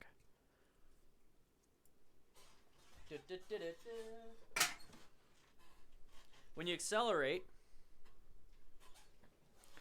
it straightens up. There you go. The bike straightens up. So when you accelerate, that's why when he was turning, watch him start to turn and then watch him accidentally accelerate, and the bike immediately straightens up. Once the bike immediately straightens up, where does his eyes go? It goes straight. It's a vicious cycle of, oops, I accelerated. It's straightening up. Now I'm looking straight. Now I'm not turning. Now I'm going straight. Now I'm going to hit this. Now I'm not turning. It's a vicious cycle, guys. Oh, Lady Luck, the Oxford Super Leggings. I'm going to type it in Google right now. Oxford Super Leggings. That way I have it. Thank you. Watch him accelerate. See how it straightened up? His handlebars straightened up. He was turning fine. He accelerated way too hard. And now that he's straightened up, he's looking straight. So now he's in a bad spot. He's not going this way. His tire is in line with the handlebars unless he damages handlebars and tire. So his tire is going straight too.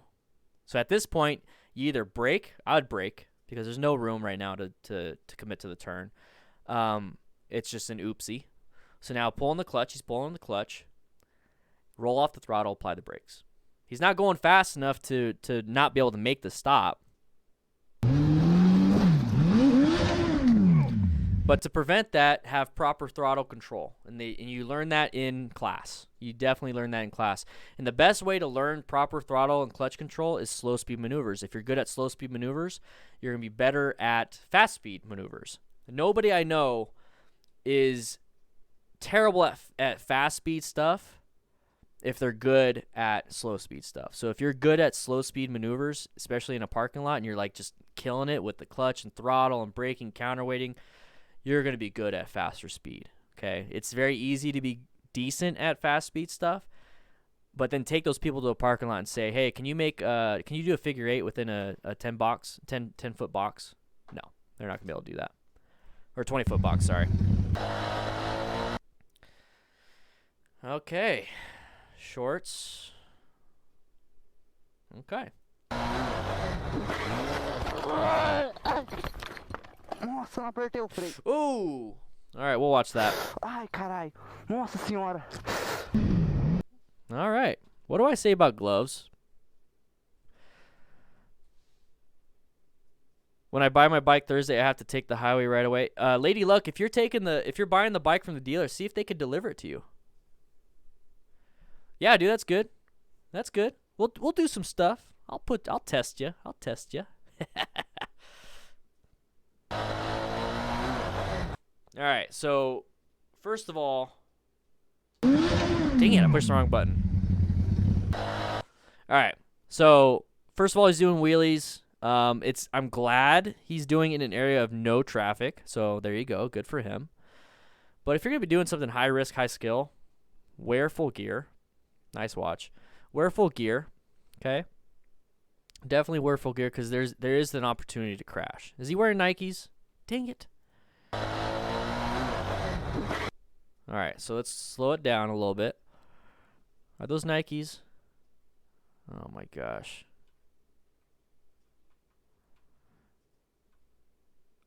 Look at that. This is why I wear this.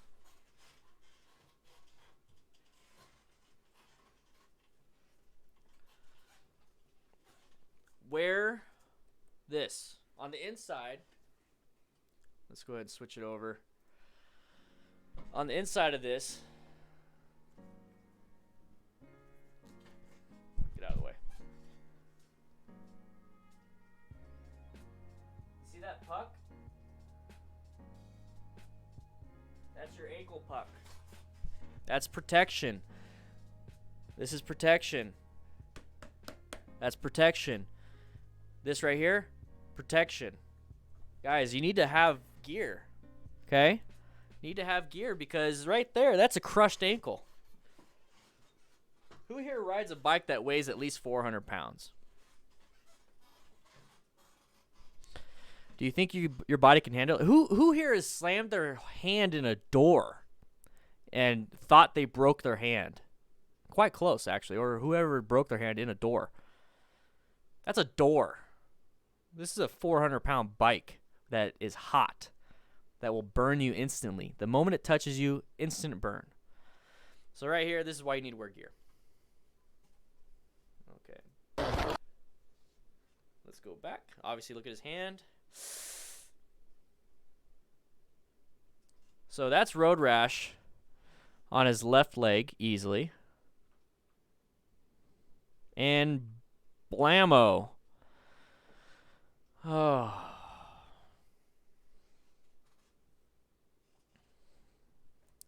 Who here, this is the one thing I tell my students, just to put it in perspective, since we're all riding. It's like, oh, well, you know, I'll deal with the road rash, because I've heard that before. I'll deal with the road rash. Who here has to work with their hands? Who here has to build things or type things or do anything with their hands for work? Let's just say work. I'm pretty sure everybody. Everyone has to use their hands for the most part, right? Imagine not being able to use your hands for the next 8 to 10 weeks. Do you think you'll still have a job? Do you think you have enough medical leave to take time off? Now, okay, let's say you have enough medical leave. Let's say you did all that stuff. Now, how about taking a shower or wiping your own ass? Right? How painful is that? Or could you even do it? Nobody thinks about these things. Nobody thinks about these things until you lose that main thing you have, right? Try walking around for the next 10 minutes with your eyes closed, right? Imagine taking a rock to the eye without wearing a shield, an eye protection. You see what I mean? Right here. Not good. Now, it looks like his left hand took the brunt of it. This is gouge marks in the street from his bike. These are gouge marks. If there's that much force to create a gouge mark into the street with his bike, imagine how much force you're transferring the kinetic energy into the ground with your body. He's wearing a helmet with his visor up, unless it went up. The bike's gone. Boom! Slam that hand down. His other hand's already doing it. He's still rolling.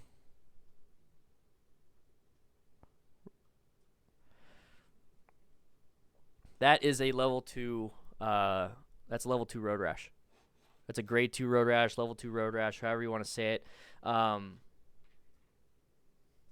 That's a second degree road rash, however you want to say it. Because this is road rash is a friction burn. Okay, it's a friction burn. The friction of the road. That's the same thing. Yeah, that's loud flesh. That's the same thing as a second degree thermal burn, which is from a fire. So first degree burn, second degree burn, third degree burn. There's actually a fourth degree. So a first degree is a very, very strong sunburn. A first degree burn, thermal burn, is a very strong sunburn. Second degree burn is blistering and loss of the first layer of flesh. Okay, very painful. Your nerve endings are exposed. Third degree, I'm leaving this up. It's going to get demonetized. At this point, I don't care. You guys need to see this. Third degree is where you lose flesh and you lose your nerve endings. Okay, so at that point, it doesn't hurt because you just ripped off or burned off your nerve endings, so it doesn't hurt anymore. Fourth degree is when your bone gets burnt. Imagine that. So this right here is the same thing, and my my road rash video got demonetized, so this is gonna demonetized. Whatever. This is a second degree road rash. So it's the same thing as a burn. His nerve endings are exposed. That is extremely painful. That's why he's looking at his hand right away, because you feel it right away. Because his nerve endings are exposed. You feel it instantly. Adrenaline's not going to save you on that. That's why he's looking at it.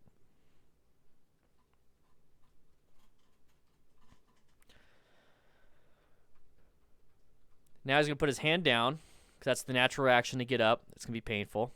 He's going to be digging dirt out of his hand once he's at the hospital. Ai, carai. Nossa senhora. Demonetized, this video won't be... Nobody will put ads on this video now. So YouTube won't put ads on this video or be limited. So I won't get ad revenue, which is fine. You guys have been freaking going crazy on the super chat, so I don't even care. That's why we're doing this. We're doing this to keep you guys safe. I want you guys to have the knowledge of what can happen. Motorcycles are inherently dangerous. You guys have to understand that. They're dangerous. You have to see the repercussions of this stuff so that I can hopefully scare you into taking a class or riding smart. The one thing that could have prevented that incident, let's say you want to go out and wheelie. Perfectly fine. Perfectly fine. Wear full gear. Okay? Your gloves will be trashed after this accident. Fine. It's your gloves. $60, $80, $100, whatever kind of gloves you got. $50, I don't care. Replace them. Wonder how long this is going to take for his hand. Nossa, não apertei o freio. Ai, caralho. Nossa senhora.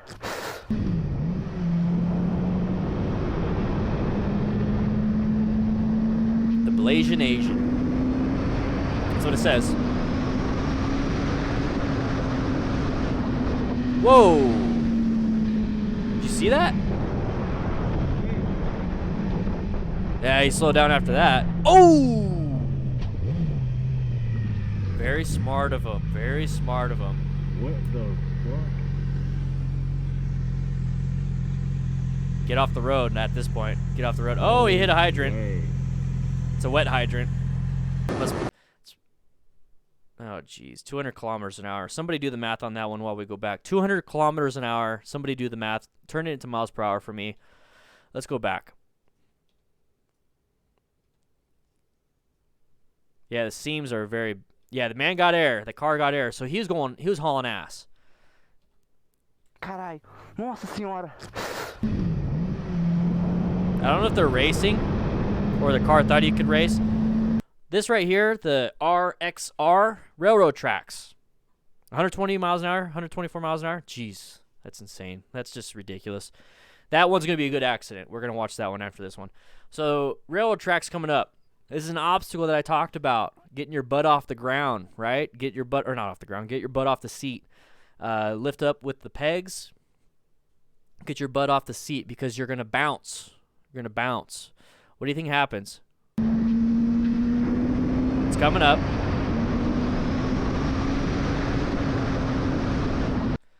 So, the motorcyclist obviously hit the bump, but let's go back a little bit. So, the motorcyclist hit the bump, but usually these things are a little bit worn down in the road.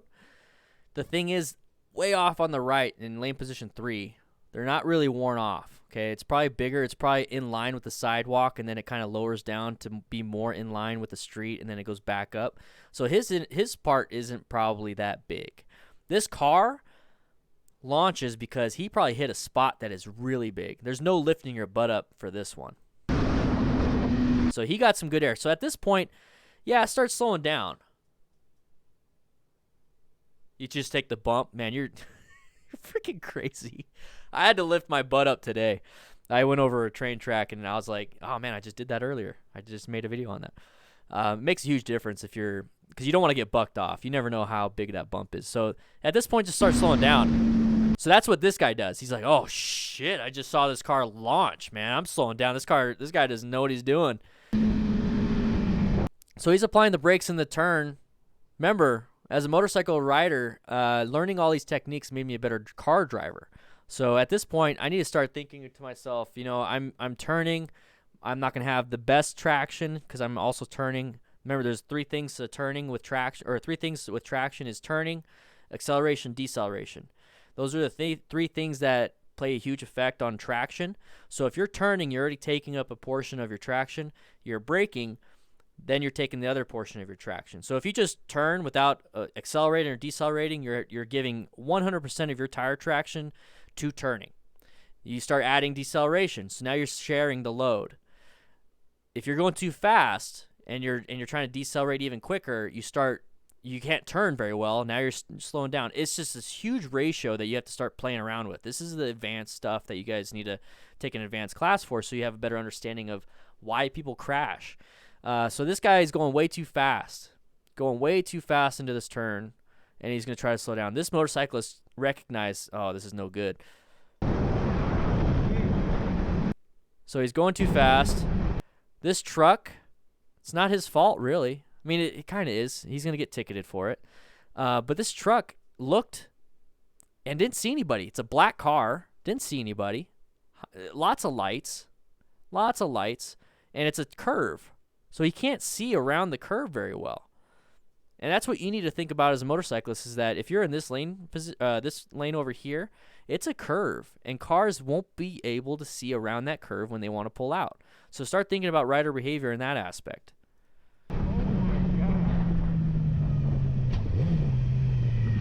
So at this point, yeah, look in your mirror. I would pull off.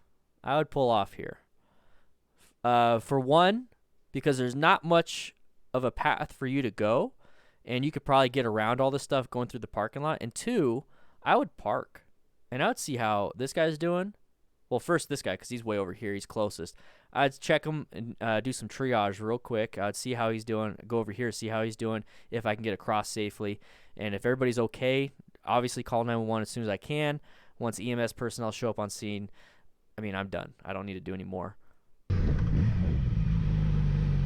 What the? So the reason why, I mean, hydrants in movies, they always go off, okay? That only happens on a wet hydrant. There's 2 different types of hydrants, wet and dry. Dry hydrants are usually in colder climate weather, because if it's a wet hydrant, it means the water's all the way to the top, and it's completely open all the time. It could freeze in cold weather. So usually dry hydrants are in cold weather. So in California, they have a lot of wet hydrants. So if you hit one, it's going to do this. We have a lot of dry hydrants down here where I'm at. So if you hit one, it doesn't shoot water. Yeah, don't stop in the middle of the road. See, now he has nowhere to go other than going to this curb. No way. All right. Oh. Nossa, velho. Oh. Nossa, o que aconteceu aqui agora? Olha, isso é louco. Well, that was a good one. Let's go watch that one real quick. For the first playthrough, let's see how far they go. So once again, these lines are about 20 feet. Let's actually look that up. Let's do Google highway line painting length. All right. Most people believe that dash lines painted down the middle of the road are about 24 inches long in length, and they're off by 8 feet. Dash lines separating traffic lanes are indicating where they're passing run about 10 feet in length. So 10 feet. So I was off a little bit. So 10 feet in length. These are 10 feet. But I'm going to say there's at least 20 feet in between. I'm going to say there are at least 20 feet in between. So let's say 30 feet from that marker to this next one. So about 30 feet. Let's say 30 feet. Okay. This is the crash right here. This is where it started. Keep embarrassing yourself. Everybody loves it. So this is where it started. So I'm going to say let's just give it to this one right here. So this is 1 inch right here. Okay. Jeez. See how fast we're going here? 142 kilometers an hour. So right now it is, oh, let's just give him the crash. Oh, too far. Let's say the crash happened right here. Let's just do that. It happened back there. Okay. So now we start. So we're going to go. Oh, shoot. So quick. See, that's how quick you go. So 30 feet. No, 1 sec. No, sorry. That's 20 feet. 30 feet. Okay. This is the next line. 60 feet.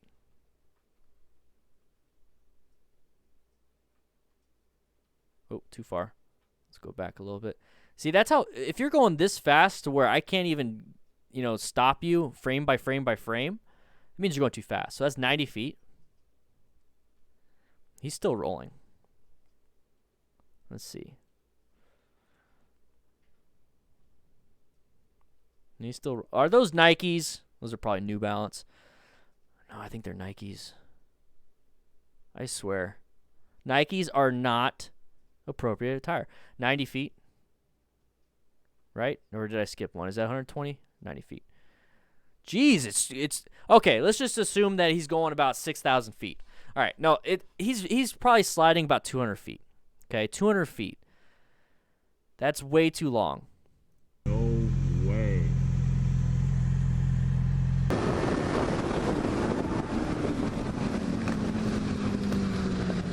Nossa, velho. Nossa, o que aconteceu aqui agora? What's 200 feet? Almost a football field. Imagine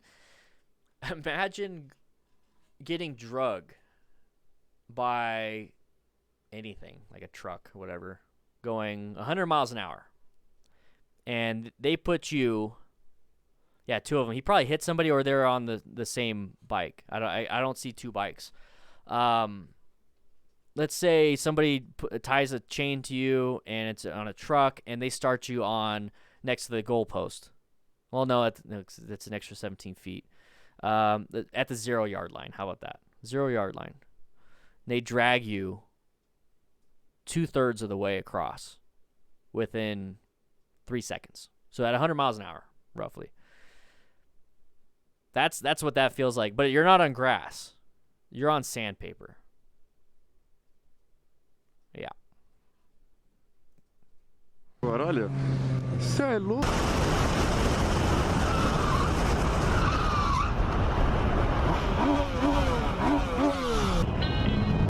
Hey, he did pretty good on that.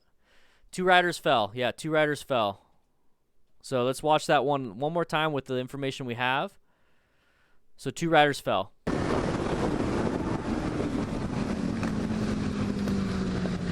Nossa, velho. Nossa, o que aconteceu aqui agora? Olha, isso é louco. Yeah. All right, so this one he actually did pretty good, but here's the thing. Let's go ahead and watch it real quick.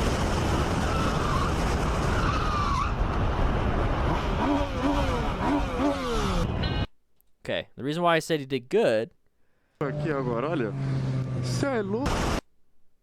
is because he applied the brakes too hard, locked up the brakes, but then released the brakes, applied again, released the brakes, applied again. That won't happen if you know how to brake properly, but it can happen, especially if you don't have ABS.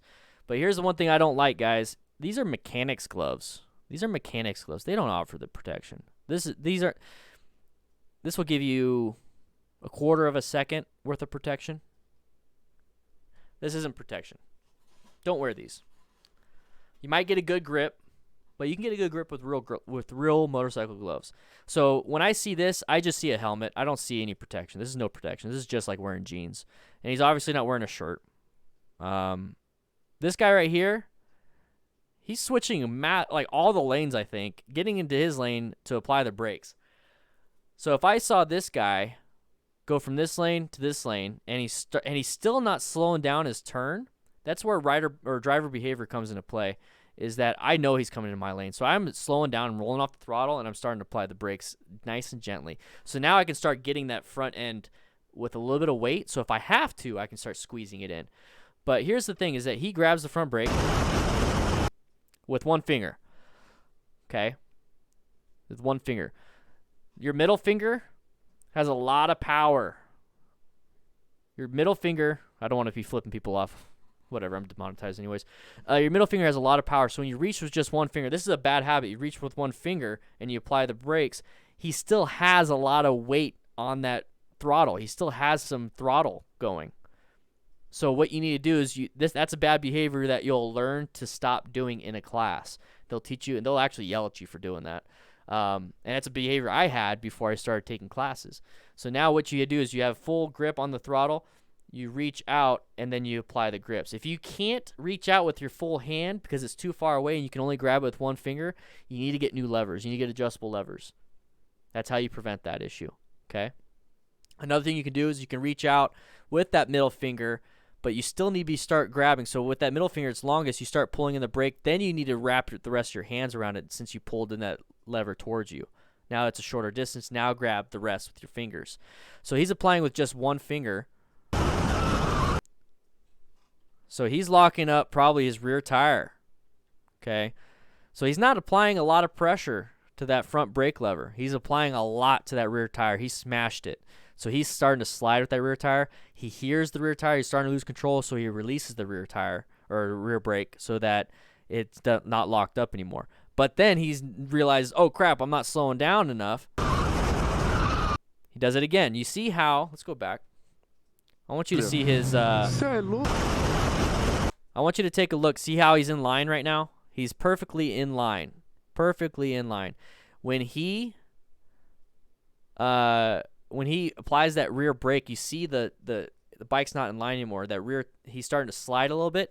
His handlebars are still going straight, but his tank is not in line with the bike or the handlebars anymore, that's his rear tire sliding out from underneath him. So now that when he releases and he's still kind of in line, the rear tire goes back in line. Then he applies the rear brake again and it starts sliding out again. He releases and it goes back in line. That's what you can do in case you lock up, is that if you're still in line, you can release it. If you're not in line and you release it, it's going to grab and you're going to high side. So you prevent it in the first place. Watch this. See that? Let's go back a little bit. Let's see if I can freeze frame it.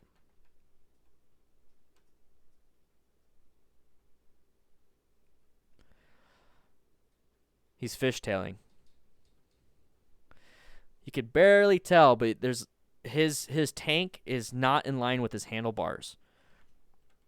So he's fishtailing. He's not grabbing enough front brake. Now he is. Now he is. Let's see that. God dang it. Stupid. All right.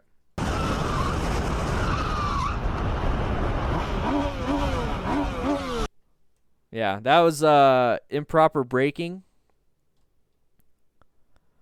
Stephen Corey, yeah, I've been streaming for 2 hours. I'm having a good time doing it, guys. I'm having a good time. Let's see if we can get some more patrons, though. I haven't been pushing that.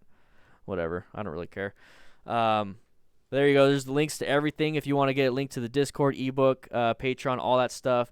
The Discord is absolutely free. We have 1,200 members in the Discord. It'd be cool to have as many as we possibly can. It'd be great to have everyone on the Discord. We have a great community. Just make sure you follow the rules, which is just be nice. Okay? Be nice. Let's watch this one more time. We'll move on to the next one. Yeah, we're 2 hours, and we've only been 8.5 minutes into this video. How much we can diagnose and how much we can figure out from crashes and learn from them. So right here, I would have gotten to the other lane. Exactly, Ohio ground. I would have gotten to the other lane. It would have been a better position to maneuver out. This is why you always do your head checks and you always check your mirrors every once in a while so that you know that you have an open spot. I'm constantly moving from mirror to mirror, head check real quick, looking around so that I know, hey, there's a car that's probably, 10 seconds behind me and we're both going the speed limit and he hasn't moved and I know nobody's in this next lane. So if I absolutely have to in an emergency situation, I would have moved over. Like this. Move over.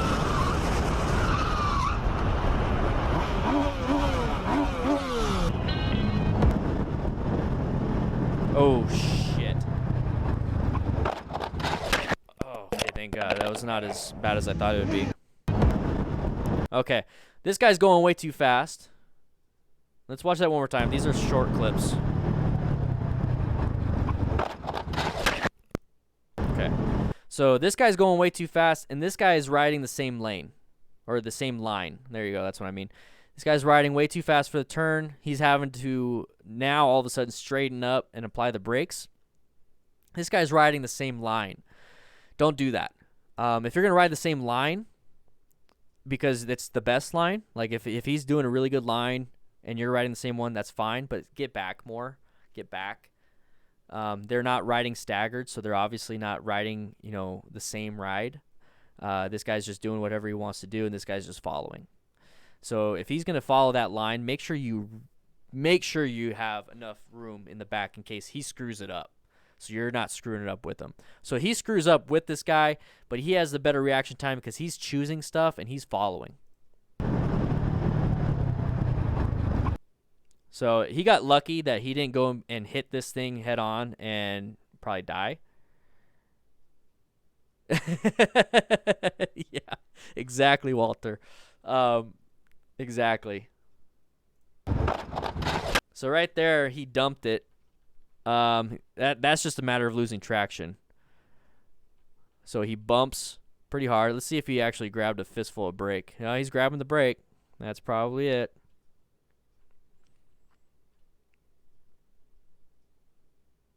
It's hard to tell because the action camera is not towards his hand.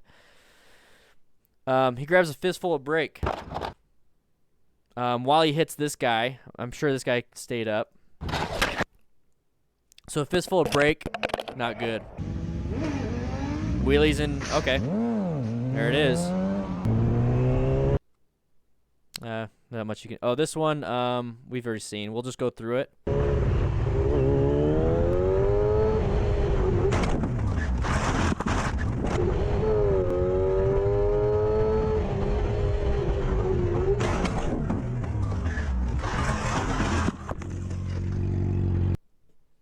Okay, roundabouts. Round about etiquette. Do. Roundabouts. Approaching a roundabout.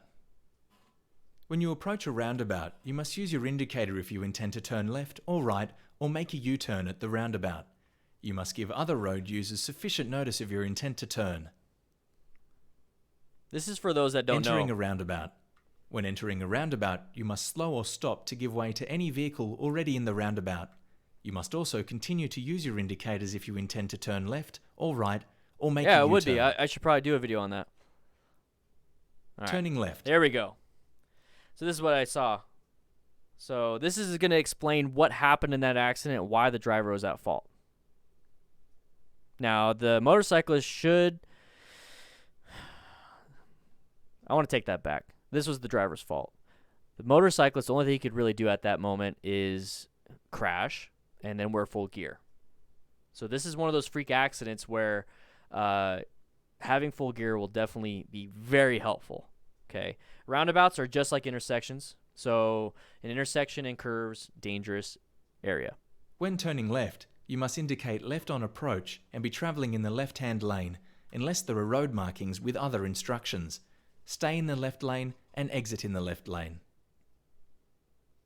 Turning right. When turning right, you must indicate right on approach and be travelling in the right-hand lane unless there are road markings with other instructions. Okay, that's how you turn right. What about going straight? Making a U-turn. Let's not do that. When using a roundabout to make a U-turn, you must approach in the right lane and signal right. Okay. Now, what about going straight? This is what happened. Changing lanes in a roundabout. No. Drivers may change lanes in a roundabout if they wish. The usual road rules for changing lanes apply. You must use your indicator and give way to any vehicle in the lane you are entering. Going straight ahead. There we go. You don't need to signal when approaching the roundabout if you are going straight ahead. I want a 2-lane though. You may approach the roundabout from either the left or right lane unless there are road markings with other instructions. Exiting a roundabout. Here we go. As when you exit a road, you must signal left when leaving a roundabout, if it is practical to do so, and you should stop indicating as soon as you have exited the roundabout. However, when you are travelling straight ahead on a small single-lane roundabout, it may be impractical to indicate when exiting. Okay. So what happened here, in this roundabout, let's go back. Let's see if there's any indications on the ground. Nope. All right, go ahead and crash. Thank you. Okay, so there's no... Come on, please give me a little... Dang it. Okay. So this is a 2-lane roundabout. Okay, what we learned from that video is the etiquette of indicating. Okay, so this is the car that causes the issue. So you can go straight on any roundabout. Okay, you can go straight on any roundabout, so which is straight this way, or you can maintain the turn. I don't see anything indicating that he's going to turn left. Okay, so indicating turning left would be to keep going. So right now, he's indicating that he's going to go straight. This guy's obviously going to go straight. At this point, you should not be accelerating like that. Just go normal speed. Hover the brakes if you can. And then apply the brakes if you have to. So yeah, I do agree that there's something that he could have done. But this guy should have been indicating.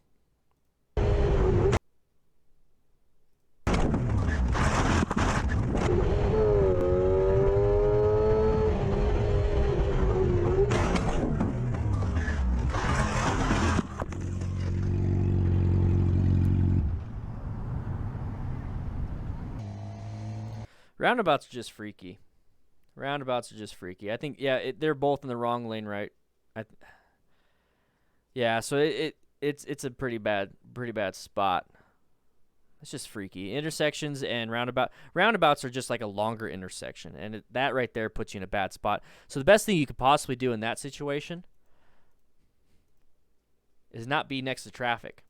What's the one thing in that situation that's going to mess you up? Is another car. So in this situation, I would stay about right here. Don't accelerate. Do not accelerate. Don't accelerate. I would have stayed well behind this car. Let's go back 5 seconds. So I would stay about right here. I would not go any further. If there was no cars in this section, I'd probably switch over. Try to give yourself a space cushion. So right here, leave it alone. Don't go faster. You're in a spot where if this guy decides to turn, you're still fine. There's the acceleration. At this point, if this person doesn't accelerate, I mean, this is where you got to watch the other cars. You got to think about what they might do. Is there an opportunity to go left or straight? Yes, there's both. So treat it that way. Treat it as a cautious area. If this guy's going to go left or this guy's going to go straight, I don't know yet until he's about right here. So obviously he's not going to go left, so he's just going to go straight. Now I can accelerate. Don't accelerate right here. That's what happens.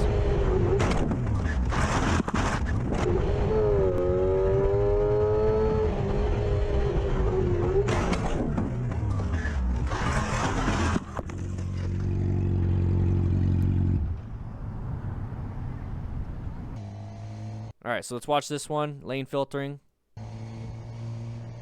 Surprise, motherfucker. I remember when this was very popular. All right, doing the whole that. All right, so lane filtering. Don't want to be going too fast, and here's why. It's not the fact that, you know, you're going too fast, you're going to crash, you know, blah, blah, blah, blah. No, it's the fact that drivers can't see you.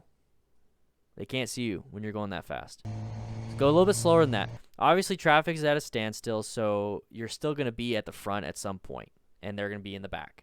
You don't have to rush it. This is 40 kilometers an hour. How fast is that?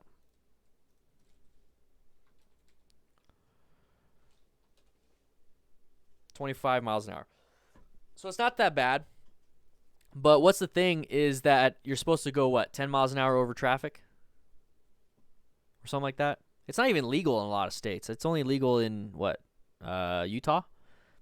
And I think they're not even supposed to go that fast. I would go probably 10 miles an hour. I'll just go 10 miles an hour if these guys are stopped.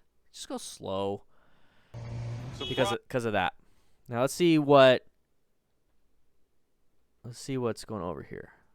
California, it's not legal or illegal. So driver behavior. Take a quick look. Driver behavior.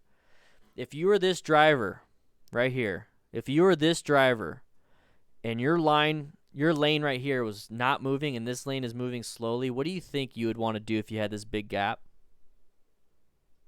What would you want to do if you had this massive gap and you're this guy and your line was not moving? You would probably move over, right? You're not looking for a motorcyclist or anybody to come in from here. You're not looking for that. You're looking at like, can I make this? Can I make this? Yeah, I think I can make this. So that's what he's doing. So driver behavior, just because you can lane filter doesn't mean you should at a lot of times. So when this guy's switching over, look at his front tire. At this point, I already see this huge gap. I'm assuming that people are going to start wanting to merge. Like I might want to merge into this spot. I don't know. So I'm looking at this front tire. Look at his front tire. See these tires right here? They're straight. This tire is already turning. Let's take a quick look. Oh crap. It's turned. It's turned. As soon as I see a front tire like that, I would slow my ass down. And going 10 miles an hour, 10, 15 miles an hour, you could easily just stop. Yeah, these tires are turned. He's ready to turn. He's still, his car is still straight. He just started turning. He started turning his wheel, and then he's going to accelerate to make that tight turn. So he hasn't even done it yet. And he's barely on the line. He's barely on the line. So that's the problem with lane filtering that fast, is that you don't have enough time to react. And it only takes that much of a movement to knock you out of the way. Surprise, motherfucker. And don't use your horn. Don't use your horn. Dang it. Push the wrong button. Don't use your horn. Surprise. The amount of time it takes you to move that horn, you could have grabbed the clutch and grabbed the brakes. Or not grab. You could have pressed on the brakes. So let's see where, you can see where his hands go. So right here, he's still throttle. He sees the problem. See his right hand? He sees the problem. He's reaching for the two fingers. Exactly, Crystal.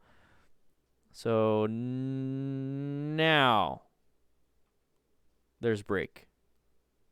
That's not enough time. If you're lane filtering, go nice and slow and cover the brakes. Don't apply them, just cover them. Surprise, motherfucker. And he spent a lot of time using the horn, but he's wearing gear, so it's probably the only thing that saved his ass. Que serait une vidéo accident sans cette fameuse phrase, hein? It was at this moment Jackson knew. He fucked up. Tu le vois pas, ton céder le passage? All right, let's take a look at that one. Let's take a look. So I don't know if he was I don't know what he's doing with this. I don't know if he's waving or he's indicating he's going to enter. I don't know what that is. Can anybody explain to me what he just did? What this is? As a motorcycle rider and a car driver, I have no idea what that is. So if I'm doing that, like let's say he knows what he's doing.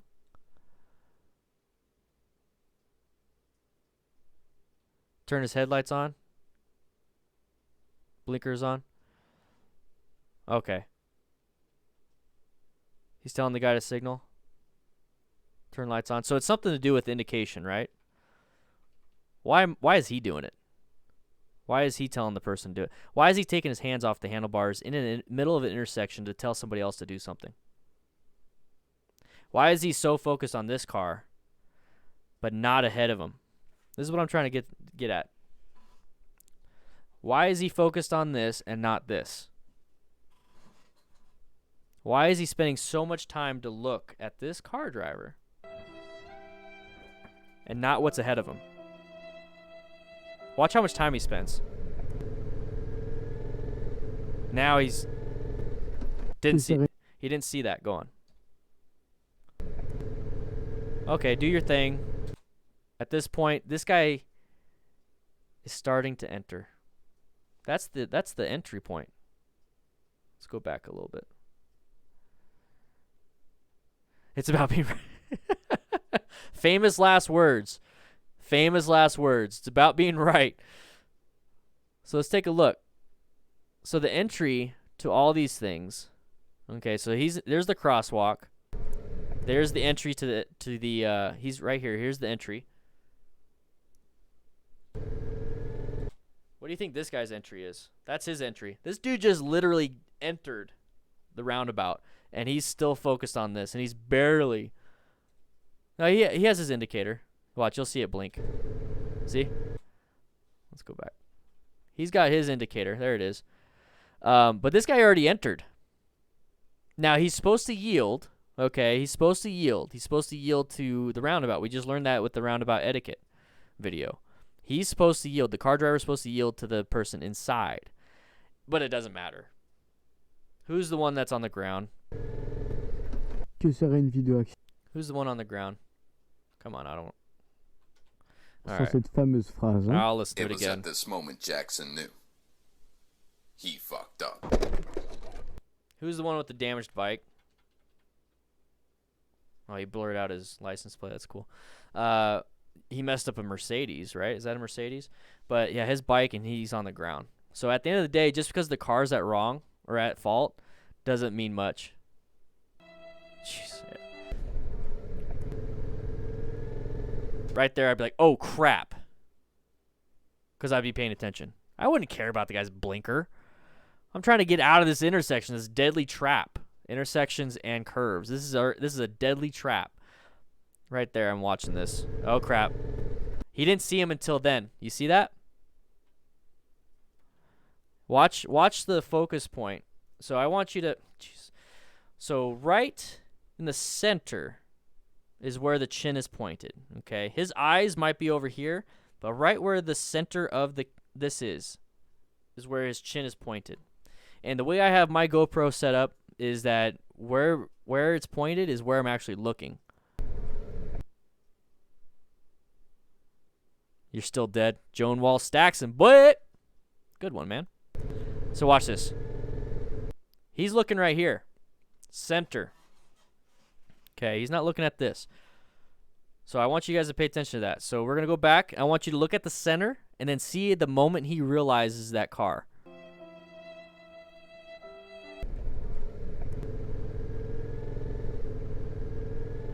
Right there. Que serait une vidéo accident sans...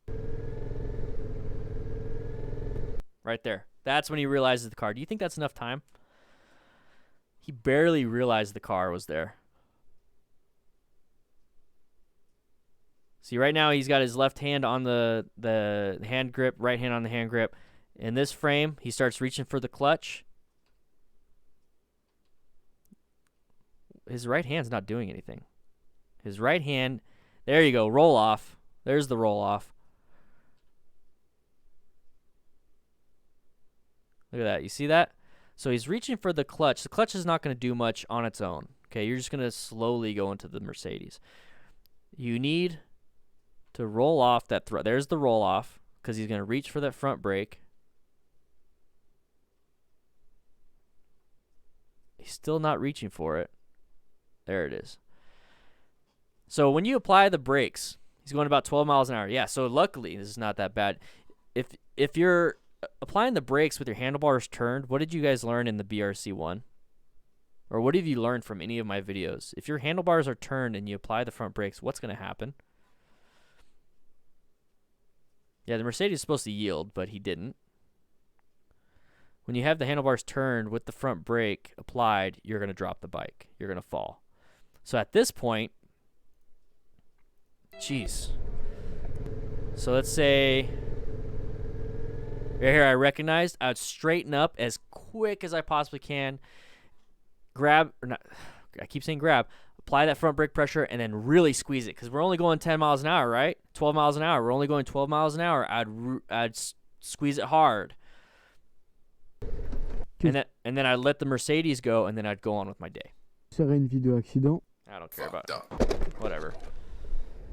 Because the Mercedes actually stopped. I mean, the motorcyclist didn't stop the car.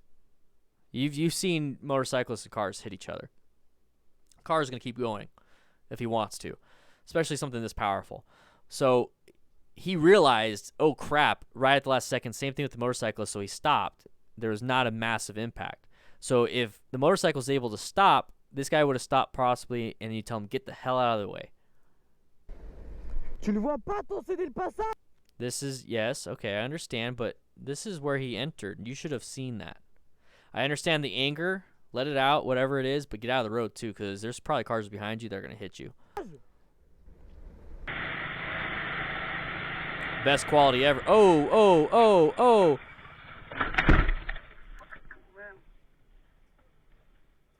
What the f...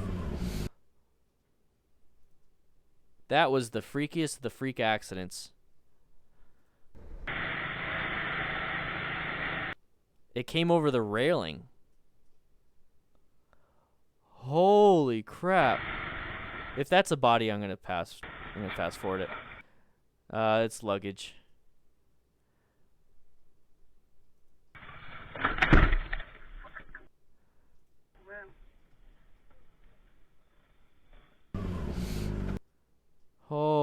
my gosh. Yeah, that was an unavoidable freak accident. That's where wearing gear would be really helpful. Yeah, I like this guy's logo. This is Aladdin. Oh, Arabian Rider. Okay. I like it. Well done.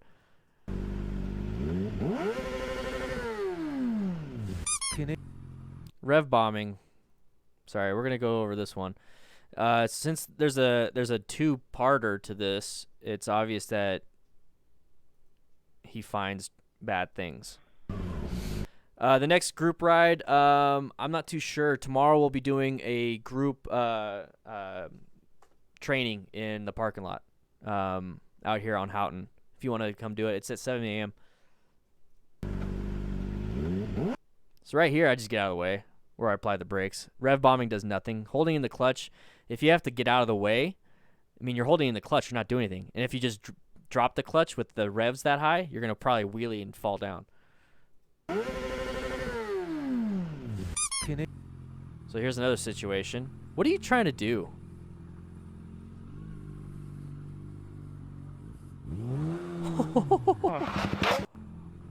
So this is one position. So this is one rail. There's another one right here. This is the blind spot. I would not go. I mean, it's simple to be like, yeah, I'll go.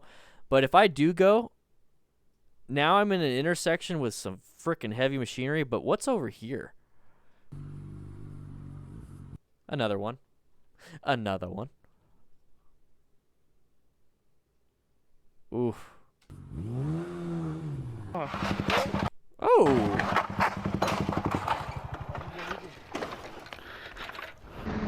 That was a possible wheelie and dump.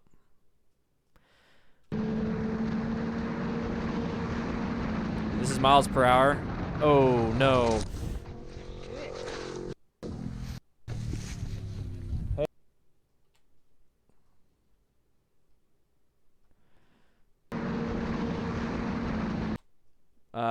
I don't know why he went wide all of a sudden. It could have been more of a decreasing radius, not like a massive decrease in radius, but it definitely could have been. So he's maintaining his lean and his speed, but then the turn got sharper. That's the only thing I could think of. Definitely going fast. He's with a group of people. More than likely, he's the last person in the group. Because when you see at the end, let's watch the end.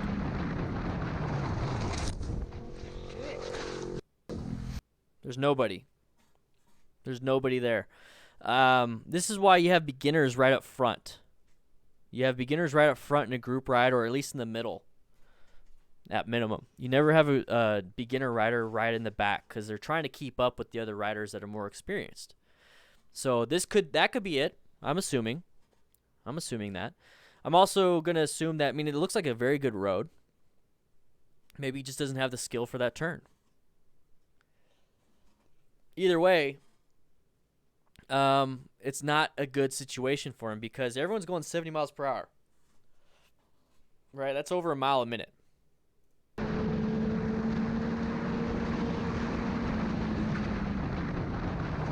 So let's say he crashes and he's the last one in the line. He's the last one in the ride, and it's a mile a minute. Let's say these guys keep riding for about 2-3 minutes. Okay, 2-3 miles ahead. Before they realize, hey, my buddy's not behind me. Right?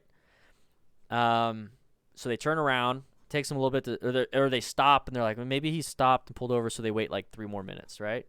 So let's say that's 5 minutes now since the crash. They wait a little bit longer because they don't want to think about anything bad. So another minute, so 6 minutes. They turn around, takes them another 2-3 minutes to get back. So about 8 minutes. 8 minutes. Let's say this motorcycle rider hit his head, crushed his windpipe, or his trachea, whatever you want to call it. Crushed his trachea. 8 minutes, he's brain dead. So you have to start thinking about the bigger picture here. You can't just start thinking about, like, oh, he crashed. Could have been worse. Yeah, it could have been worse. When you're riding with a group like this, it's good to have comms in case something like this happens. So it's like you start talking, you can hear all of a sudden, oh shit, like this guy said. He said, oh shit. The other guy can be like, what happened? Hey, you there? You there? They would turn around. I did a video. I'm still editing it, and it's about how to be a good riding buddy. And this is one of those situations on turns you stop. If you're up front, you stop on a turn after the, or not on a turn, after the turn. Like a 90-degree turn. Let's say you're turning like down a different road, and so you stop at the, and so hopefully everybody can keep up if you don't have comms. But you really got to watch out for this stuff. You really got to watch out for this stuff on group rides. Don't try to keep up if you're not as experienced. Just ride your own ride. You know, go 15 miles an hour slower. Let them go ahead.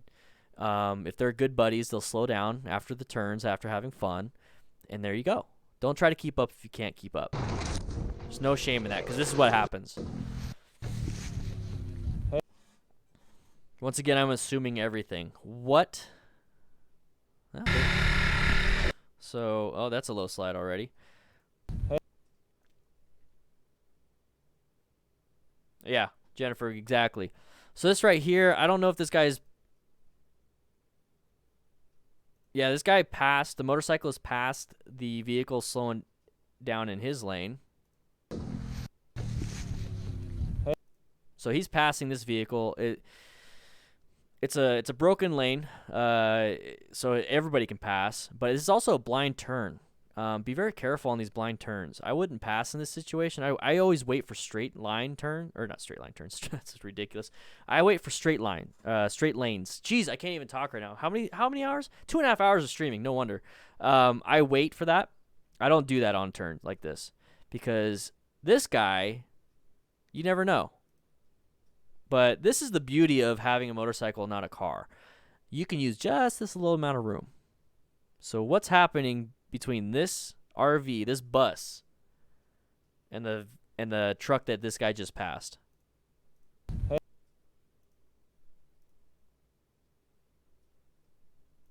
So this guy hopefully makes it back into his lane. This guy hopefully makes it back into his lane, because I don't want to see a bus full of people die.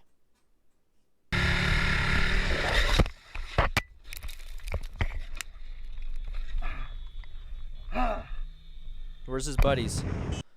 Okay, so let's watch that one. See how great the road looks?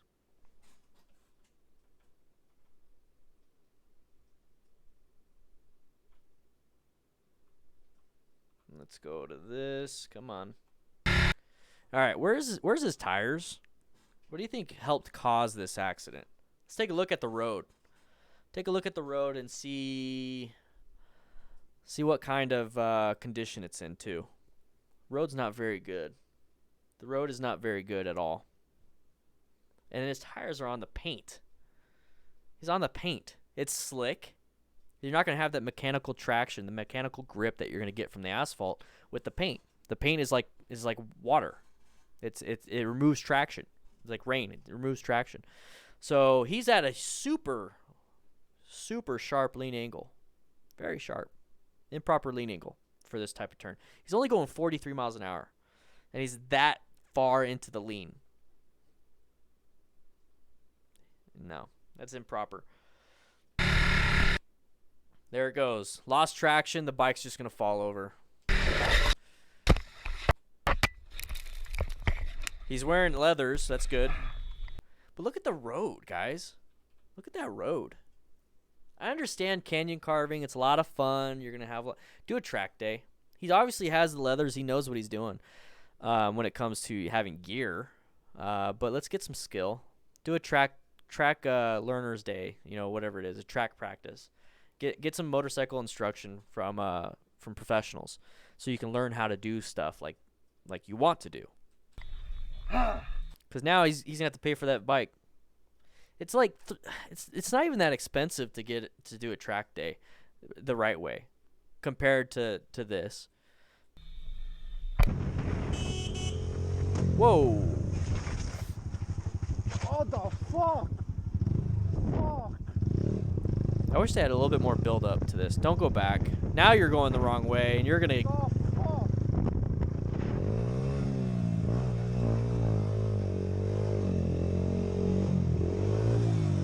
You fucking idiot. Look at his glove. Are those heated gloves? Are you fucking idiot or what? Hey! Hey! Fucking idiot or what? No, don't do that. I fucking crashed because of you! You fucking prick! Fucking look, I got camera. Because of him, I almost got. How many speeds for you? Here what you doing. Man, but you fucking Vail. Vail. Vail. He's not fucking. Please go. The dude obviously doesn't want to fight. There's no reason to escalate this stuff. I'm gonna go back. I'm just gonna go back. Anybody understand what? Fucking idiot or what? Hey. Is that a learner's permit? The P on the hood?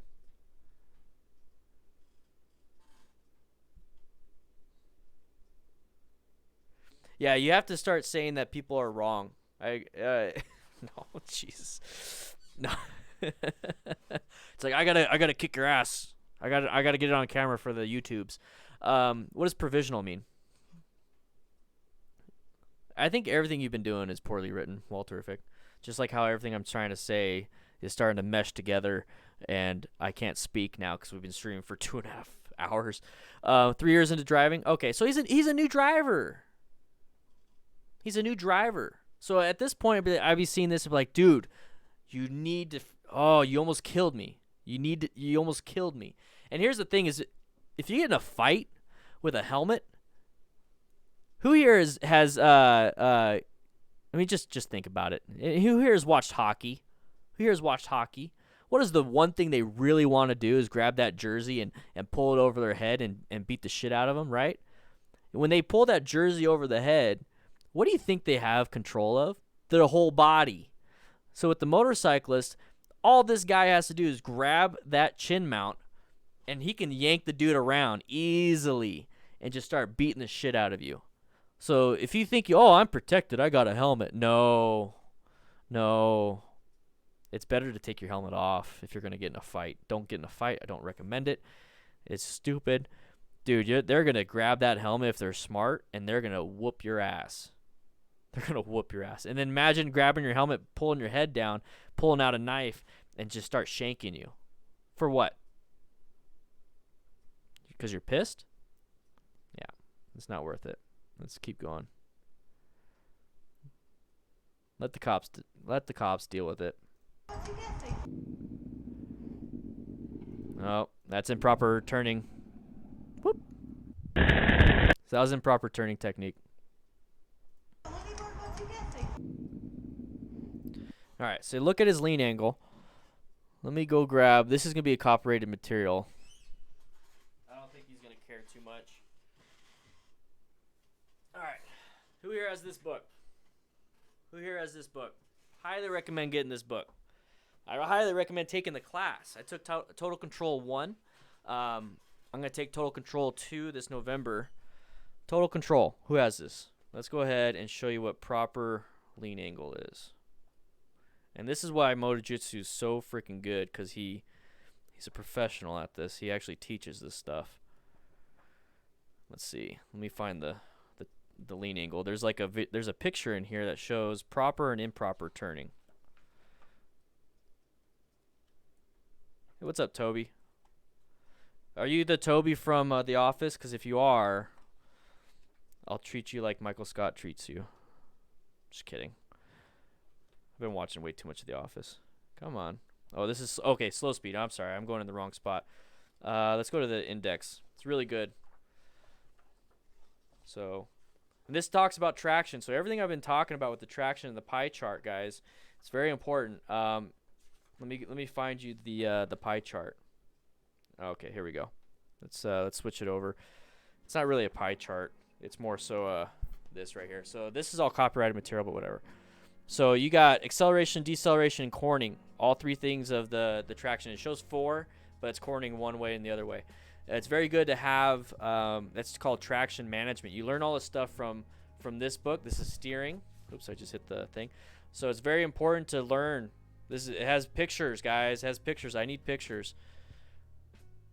So it talks about the gyroscopic forces, wheel rotation, steering. It's very important to learn this. So I'm going to try to find the picture of the proper lean and body angle. So it talks about suspension. Suspension is very important. Let me go over. I'll switch over to the guy so I can show you what I mean about him not having proper technique. And the reason why you have this is improper technique. Let's go ahead and switch over. Why that's improper technique is because his body is straight up and his bike is leaned over. So he's applying a lot of traction to the cornering, okay? And he has low amount of contact patch.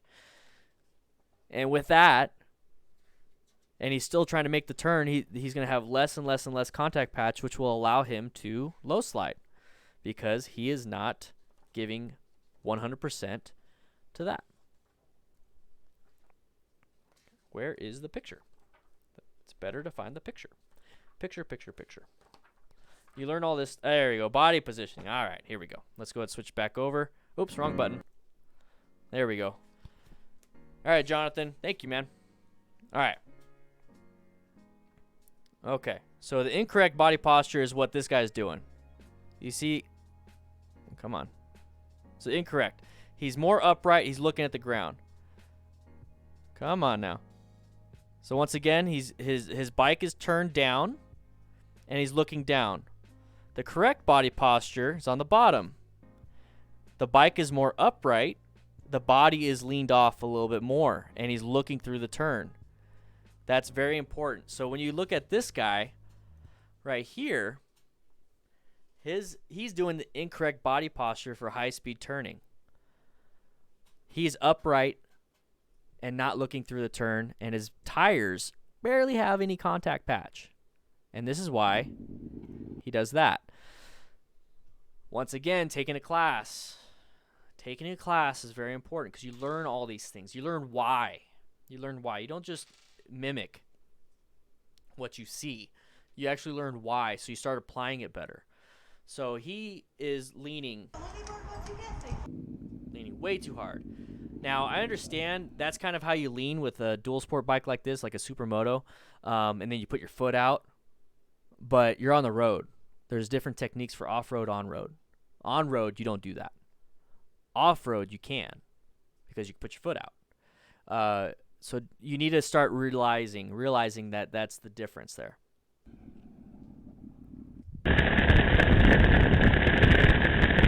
Once again, the chevrons.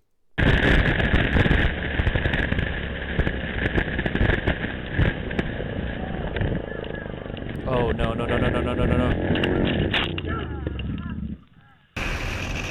right. Yeah, wheelie, that's going to be a fun one, too. All right. This is called 50 pensing. I'm going to start throwing shit at you guys. 50 pensing. What's anybody here from the UK? I don't know if you guys are all, or any of you are from the UK because it's super late. It's probably like 2, 3 a.m. or something like that. Anybody know what a 50 pence is? Yeah, I don't even have to go through the book. I could just Google it. Okay. Now, supermotors are fun, man. I wouldn't call it that. Don't use that as a slur, please. Let's see. 50 pence. All right, let's go here. Let's go here. All right, 50 pence. Oops, let's do open image, a new tab.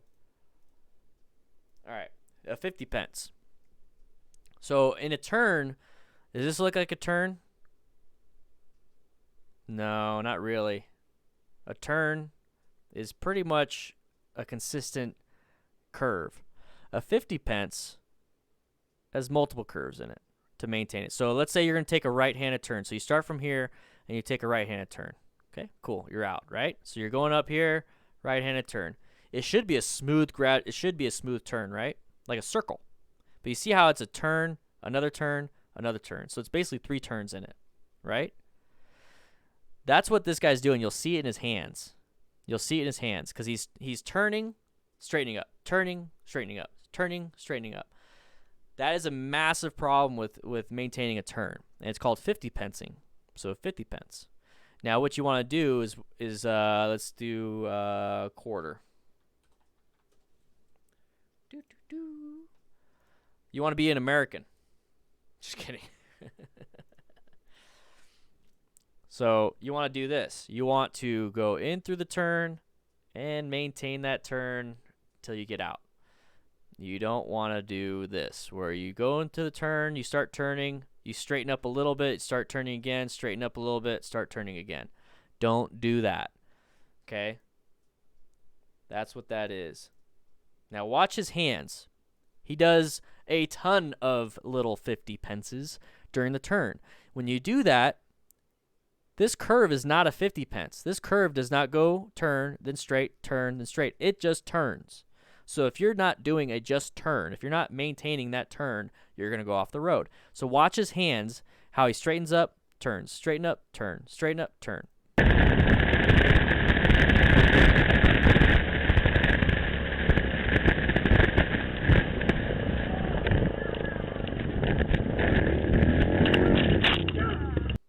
He was not applying the brakes. That's not the brakes. That is improper turning.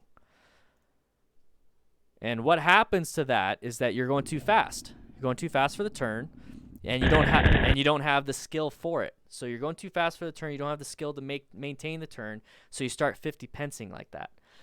The best way to fix that is, once again, take a class or maintain your turn. Have the skill for the turn or slow down. Yeah, Dave Diggity Dangle Dog. That's what happens if it's bad counter steering. That's what it is. It's very bad counter steering. America.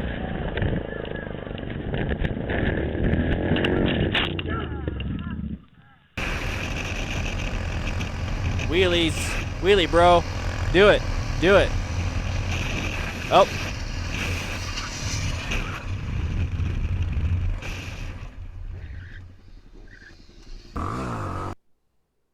Alright, so death wobbles. I talked about that in today's video. One of the common causes for that is improper tire maintenance, improper suspension maintenance, and then on top of that, landing hard from wheelies. Okay, landing hard from wheelies. So that you see him when he lands, he gets the death wobbles, and it's a type of frequency in the handlebars to where it's hard to, it's math. It's math. Okay, just listen to me on that one. It's math.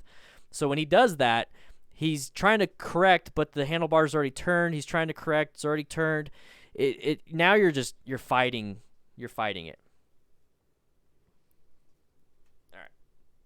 So let's watch this real quick.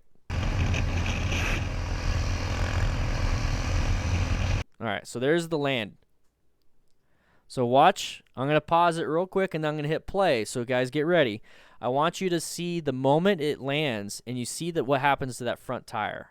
Okay, that right there, he lost control. You either ride it out or you're done. You don't. There's so many different ways of there's so many different ways of what's the word? So many different people are saying, well, you got to lean forward, you got to lean back, apply the brake, don't apply the brake, roll throttle, apply more throttle, all these different things. The main thing you should do is just prevent it in the first place with proper tire inflation, maintenance, and then suspension. Make sure suspension's good, and then don't do wheelies and land them hard. You guys ready? All right, here we go. See that? It's going like that.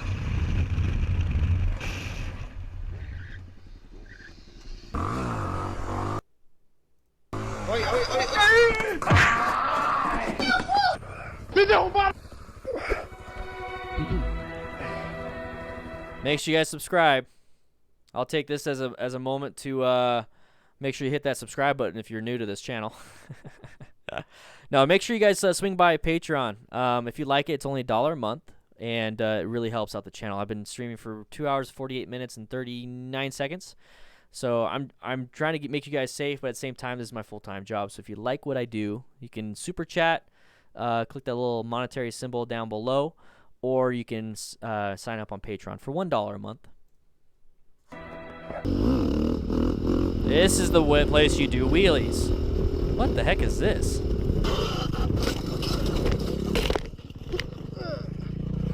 Make sure you wear gear, though. The heck was that?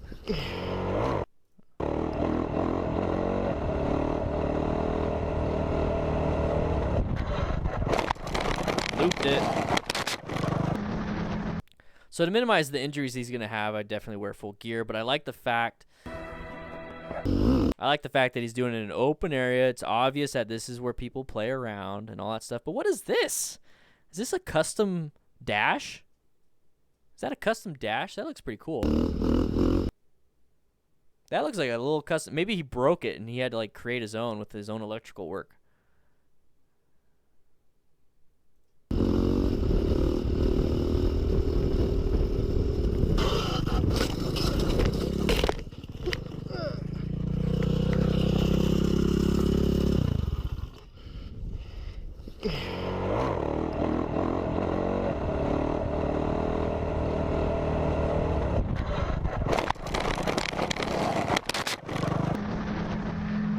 let's watch this one. Watch it. You're too close, dude. Too close, too close, too close. That's the gore line. Now we're having fun, bruh. Got his brights on. Going too fast. Change lanes? Nope, nope, okay. Who's gonna change lanes in front of you? You got your brights on? A few inches later. This guy. No? Come on, what's gonna happen? Oh, where'd your buddy go? Oh, there he is. Oh!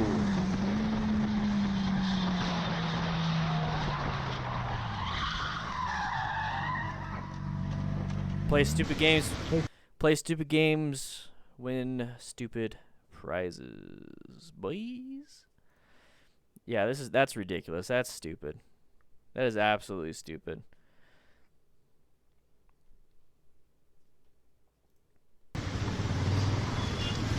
Road is wet.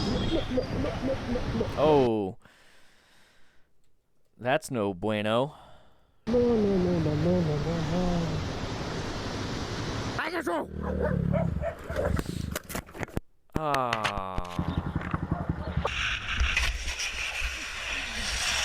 Alright, so I think we've... Hey, Chad, boy! Thank you, Chad. Appreciate it so much. Yeah, boys! Chad with the the Patreons. Chad with the Patreons.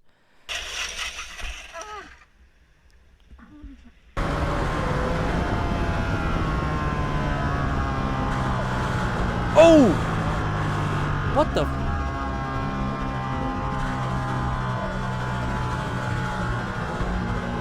Dude got lucky. So we're just gonna watch the end of it because I realize we're about 3 hours into this. I'm getting tired. I gotta eat dinner. I started this at 6 o'clock. It's almost 9 o'clock. I haven't eaten dinner yet. So we're going to go through a lot of these things, and then I want you guys to start thinking to yourself, since we've spent 3 hours talking about all these different incidents and how to fix a lot of these things. Let's think about it yourself. Think about it yourself, and I want you to start diagnosing this yourself, okay? Quick little hint. What's this? What's this?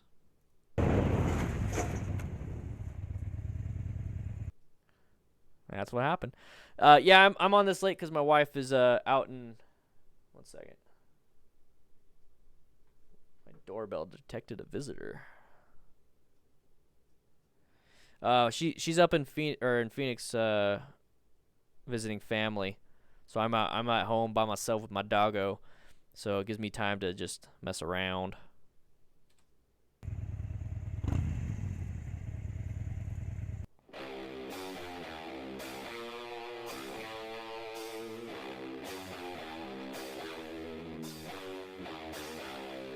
Why? I want to skip this one. Vai, Fede, vai, maravilhoso. Tá limpo ali? Não, tá sujo. Opa. No wonder you're here, Walter. Congratulations, by the way. Congratulations. Oh, here's one thing people don't think about. This one's a good one, so I'm gonna stop here. On this video, I'm gonna keep playing. I'm gonna keep doing it. You got arteries. How do you think you check your radial artery? Check your pulse. You got an artery right here. What do you think he's doing? Glass? You don't think glass might slice that artery and bleed out? Wear gear.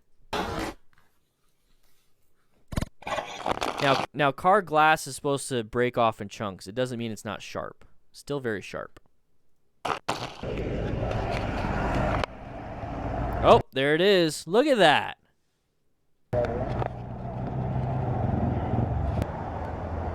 Does he have an EMS shirt on? Anybody else doing that? Is that a gash in his hand? See the, he's touching the camera. Is that blood on it? It's blood on his hands, but I'm looking at the palm of his hand.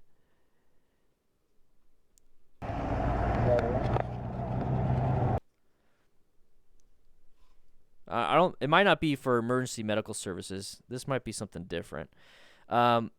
He wasn't wearing a helmet, and if he was, it was definitely a 3/4 helmet. Was he wearing a helmet? He had. Vai, Vini, vai, maravilhoso. That's a helmet. That's not a chest mount. A chest mount wouldn't be bouncing that much. It'd be super low. Tá limpo ali?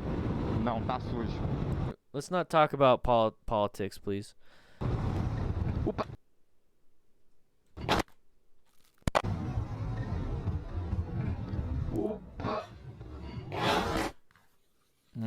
That's a pelvis injury, or pelvic injury. So he's going to go up and over these handlebars. His legs are right here. He's going to smash his femur or pelvis into that handlebar. What that's called is an open book fracture. So your pelvis is attached in the front like this. Thank you. The pelvis is attached up front like this with some ligaments. So with women, it opens up when they give birth, okay, and then it goes back. That's why they feel a little bit unstable when they're really far along, and why heavy lifting is not so well, because they have what's a hormone that comes out. It's I think it's called relaxin or something like that. It's weird. I don't know. Anyways, so their pelvis starts open up. Well, if in a massive trauma issue, your pelvis can get split open like that. And that is definitely something that can happen when you hit your pelvis on the gas tank. But when you go up and over, and let's say you miss your pelvis altogether and you hit your legs onto these handlebars, you can get mid-femur fractures on both legs. So that's bad in itself. And that happens in a frontal impact. So you go up and over. And it can happen in a car. You can go up and over the steering wheel or down and under the steering wheel. The only way I think he has a helmet is because where's he going to put the GoPro? Unless he has a strap on. That's what she said. But this is a lot of facial trauma. And this is the thing. You can still get this with a helmet. So don't think that this can't. Is it relaxing? See, look at that. I remember some firefighter stuff. This can still happen with a helmet. The helmet will get compressed and hit you in the cheek, and you'll bleed a little bit. I mean, my buddy Matt, when he got in a crash and had the Bell bullet on, there was blood on the Bell bullet. He smashed his lips in pretty hard. You can still bleed a lot. And then, yeah, the glass could have went through and cut him up. But you don't see any depression fractures. You don't see a skull fracture or anything like that. He's kind of awake, kind of conscious, but really the blood is just coming from here. You have to remember, scalpel and forehead injuries bleed a lot. It's very vascular up here. So that's where all this blood's coming from. I don't see massive swelling at all. EMS has been here for a while. He's on a gurney, so he's still conscious and awake. So he probably did have a helmet. EMS, yeah, it says EMS, but it says, I think it says Escuela, so it's school of something. So this might be a school, but that's a shield. So it might be EMS. He might be EMS. It could be a dum-dum. So there's the bike. This is coagulated blood. I have had to clean this stuff off the ground so many times. He crashed. That's not a lot of blood. If you guys think that's a lot of blood, that's not a lot of blood. That's true. Yeah, they might have given him a shirt. I don't know why they would have given him a shirt. That's a different protocol. But yeah, they could have given him a shirt. Yeah, that's way different protocol. This is a massive trauma. This is the mechanism of injury for this accident. Full body system trauma. If anything, I'd be taking all his clothes off. To make sure he's doesn't have a split liver or a damaged liver and have internal bleeding. But this is not a lot of blood. This is all coagulated blood.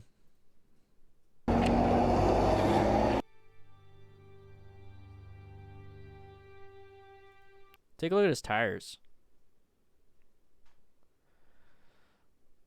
I don't know if that's the tread pattern. I don't know if he was supposed to have a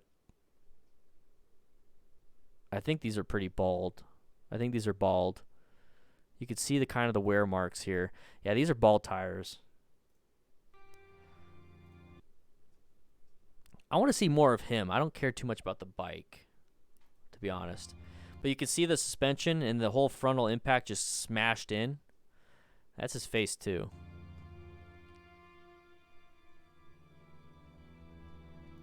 He has a Mac though.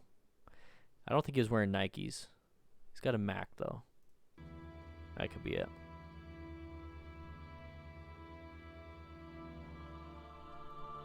So the front tire doesn't look as bald as the rear tire.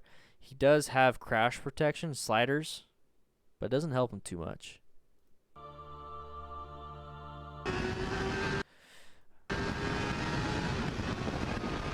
I can already tell this is a bad one.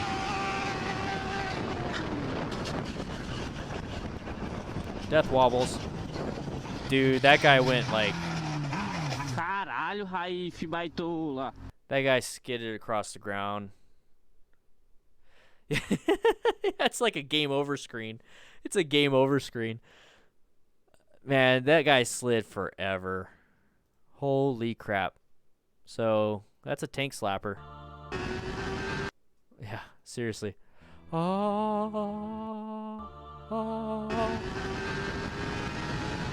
They're just racing.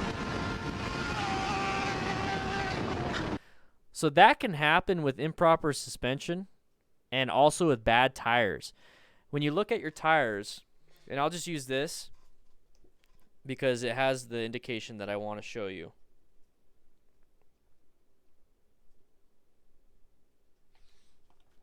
Actually, does it show it here? Yeah, it does. Awesome. I think it might be better to just, yeah, I'll just do it here. I'll get you a thing. So, tires. Come on. Motorcycle, tire, speed, ratings. Okay. Let's go here.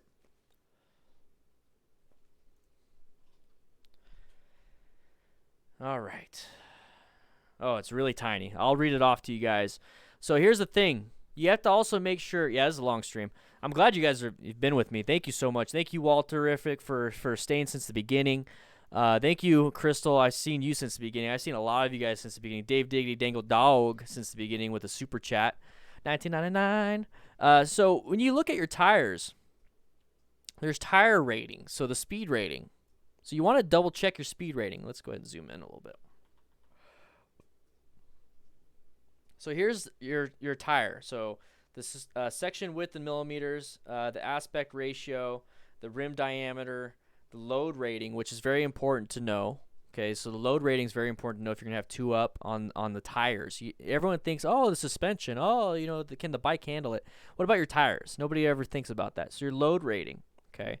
So then you also got a speed rating. Now, this is one thing that I realized when, or I recognized with my dual sport tires. Hey, thank you. Yeah, boy. Thank you so much, man. Thank you. Appreciate it, man. Are you? Oh, Bighorn Kevin. Oh, wait, no, it should be. Why isn't it updating? Why isn't it updating? I was going to say, you should be the one that's up there. Let's see. Monthly top. Let's refresh. Can I refresh? I won't. Let's do this real quick. Boom. Boom. Did it do it? No, it didn't do it. I was going to say, you should be up I think you might have been at the top super chatter of the month. Why isn't it updating? Anyways, when I got my dual sport tires on my Sportster, the dual sport tires had a worse it had a worse speed rating. So my speed rating on the dual sport tires were lower than my Sportster tires. So my speed rating on the dual sport tires were I think 90 miles per hour. So I couldn't go above 90. I wouldn't even want to take it close to 90 miles per hour because that's the max rating you can go. So when these guys are see, here it is. Here's the speed symbol. So if you ever want to look at your tires, here's the speed symbol. So there's different ones. There's a bunch of different speed symbols. So J, K, L, M, N, O, P, L, M, N, O. And there's no O. L, M, N, P, Q, R, S, T, H, V, W, Y. What the fuck is that shit? So anyways, the biggest, or not the biggest, the fastest one you could probably have is the Y. So I'm going to check my tires. I haven't checked my new tires on my FTR yet. But I think mine was like, the dual sport was an M. So 81 miles per hour. No, I think it was a P or something. No, N. One of those. Anyways, 87 miles per hour. So this guy's probably outrunning his speed rating, and his tire could have gotten screwed up. So that's another thing you guys have to worry about. I bet you some of you didn't even know about that. Raise your hand if you didn't even know about speed ratings on your tires. I bet you're going to check now, though, huh? Bet you're going to check now. So he probably outran his tires.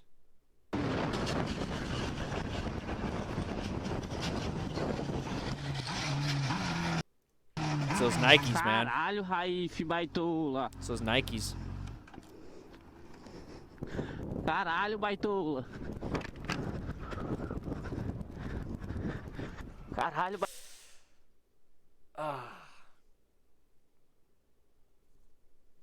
Oh, man. Looking at your tires. There's no valves. So the speed rating, let's go back to this real quick. I'll use this picture. So look on your tire. Let's go over. So look at your tire. Do you see anything on your tires that kind of resemble that? So it kind of resembles that. So after the 160, 60, and then that V is the speed rating. The R means is radial construction. There's radial. And then there's another one I forgot, but most tires nowadays are radial. And then the rim diameter. So that V, that letter right after that 160/60, that's your speed rating. So then when you go to the website and you double check what your speed rating is, that is, you don't want to get close to that. You don't want to get close to that max rating. Okay?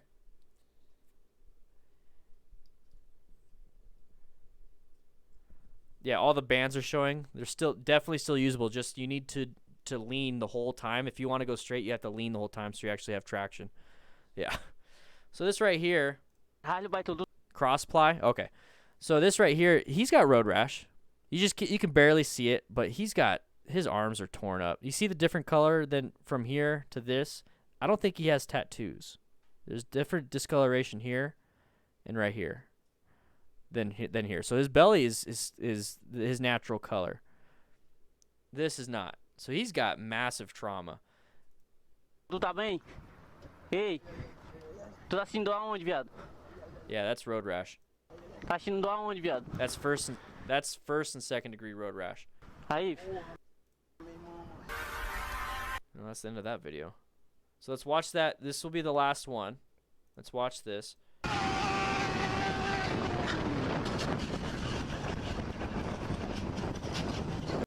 There's a shoe. There's a shoe right there.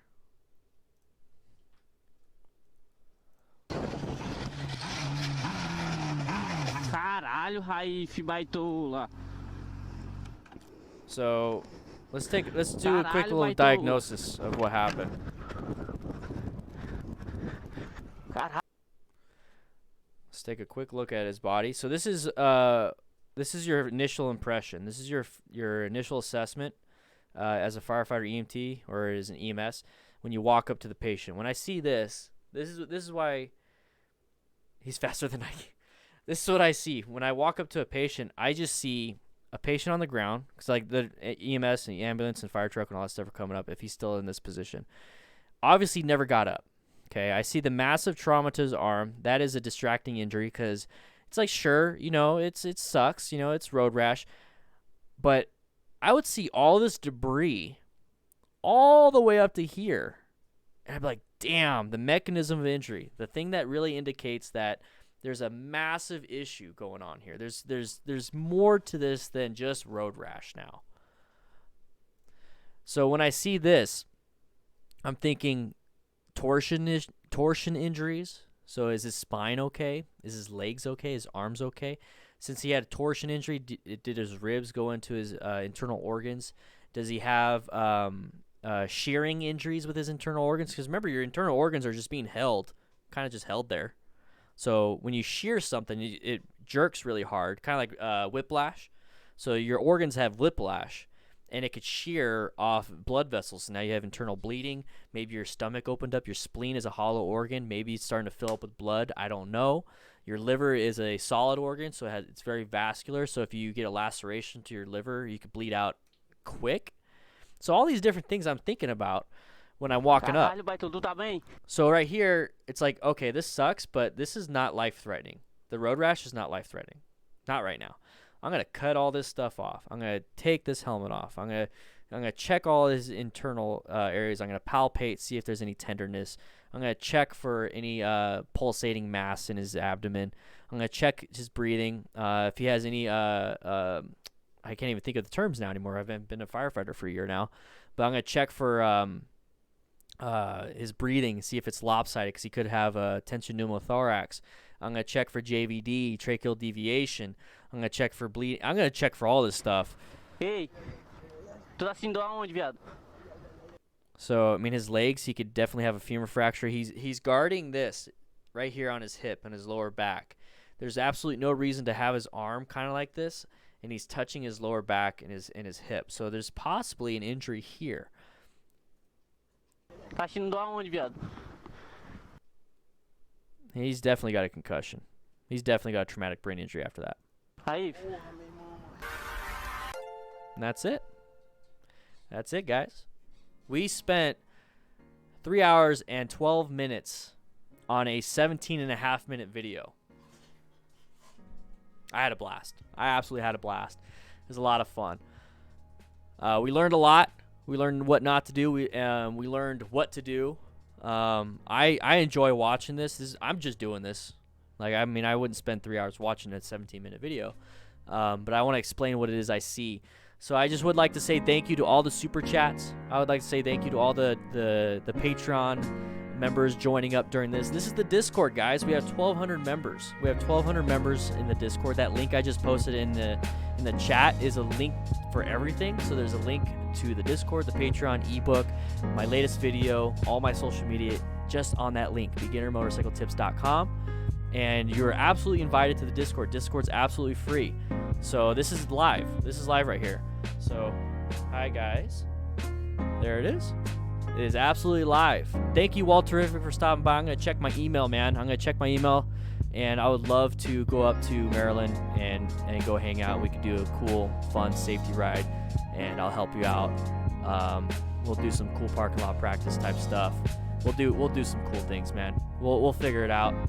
I'll check my emails and stuff. Hey Dan, so excited to watch more videos coming from Fire Brother and Phoenix. Stay safe, dude. Stay safe. Stay really safe, man. Thanks, Walterific. I appreciate it. Make sure you check out your video. Did you see your video that we did of you? Dude, did you see that? It was a lot of fun. It was a lot of fun doing that video. We learned a lot from your crash. It was a lot. Yeah, look at Dave Diggity Dog, Dingle Dog. You're the top super chatter of the month so far. On the first day of the month. Appreciate it, man. Really do. I was able to explain all the stuff that happened with your accident.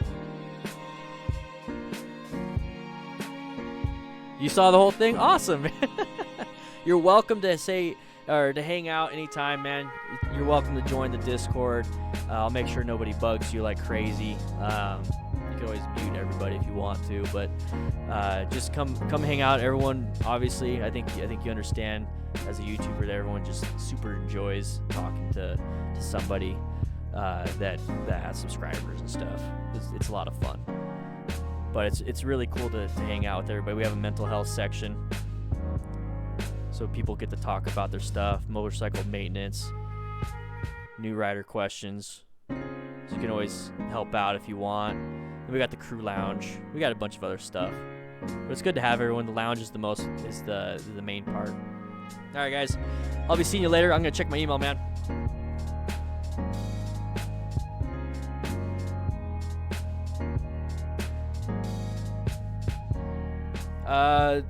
There's a video on why I stopped. I resigned.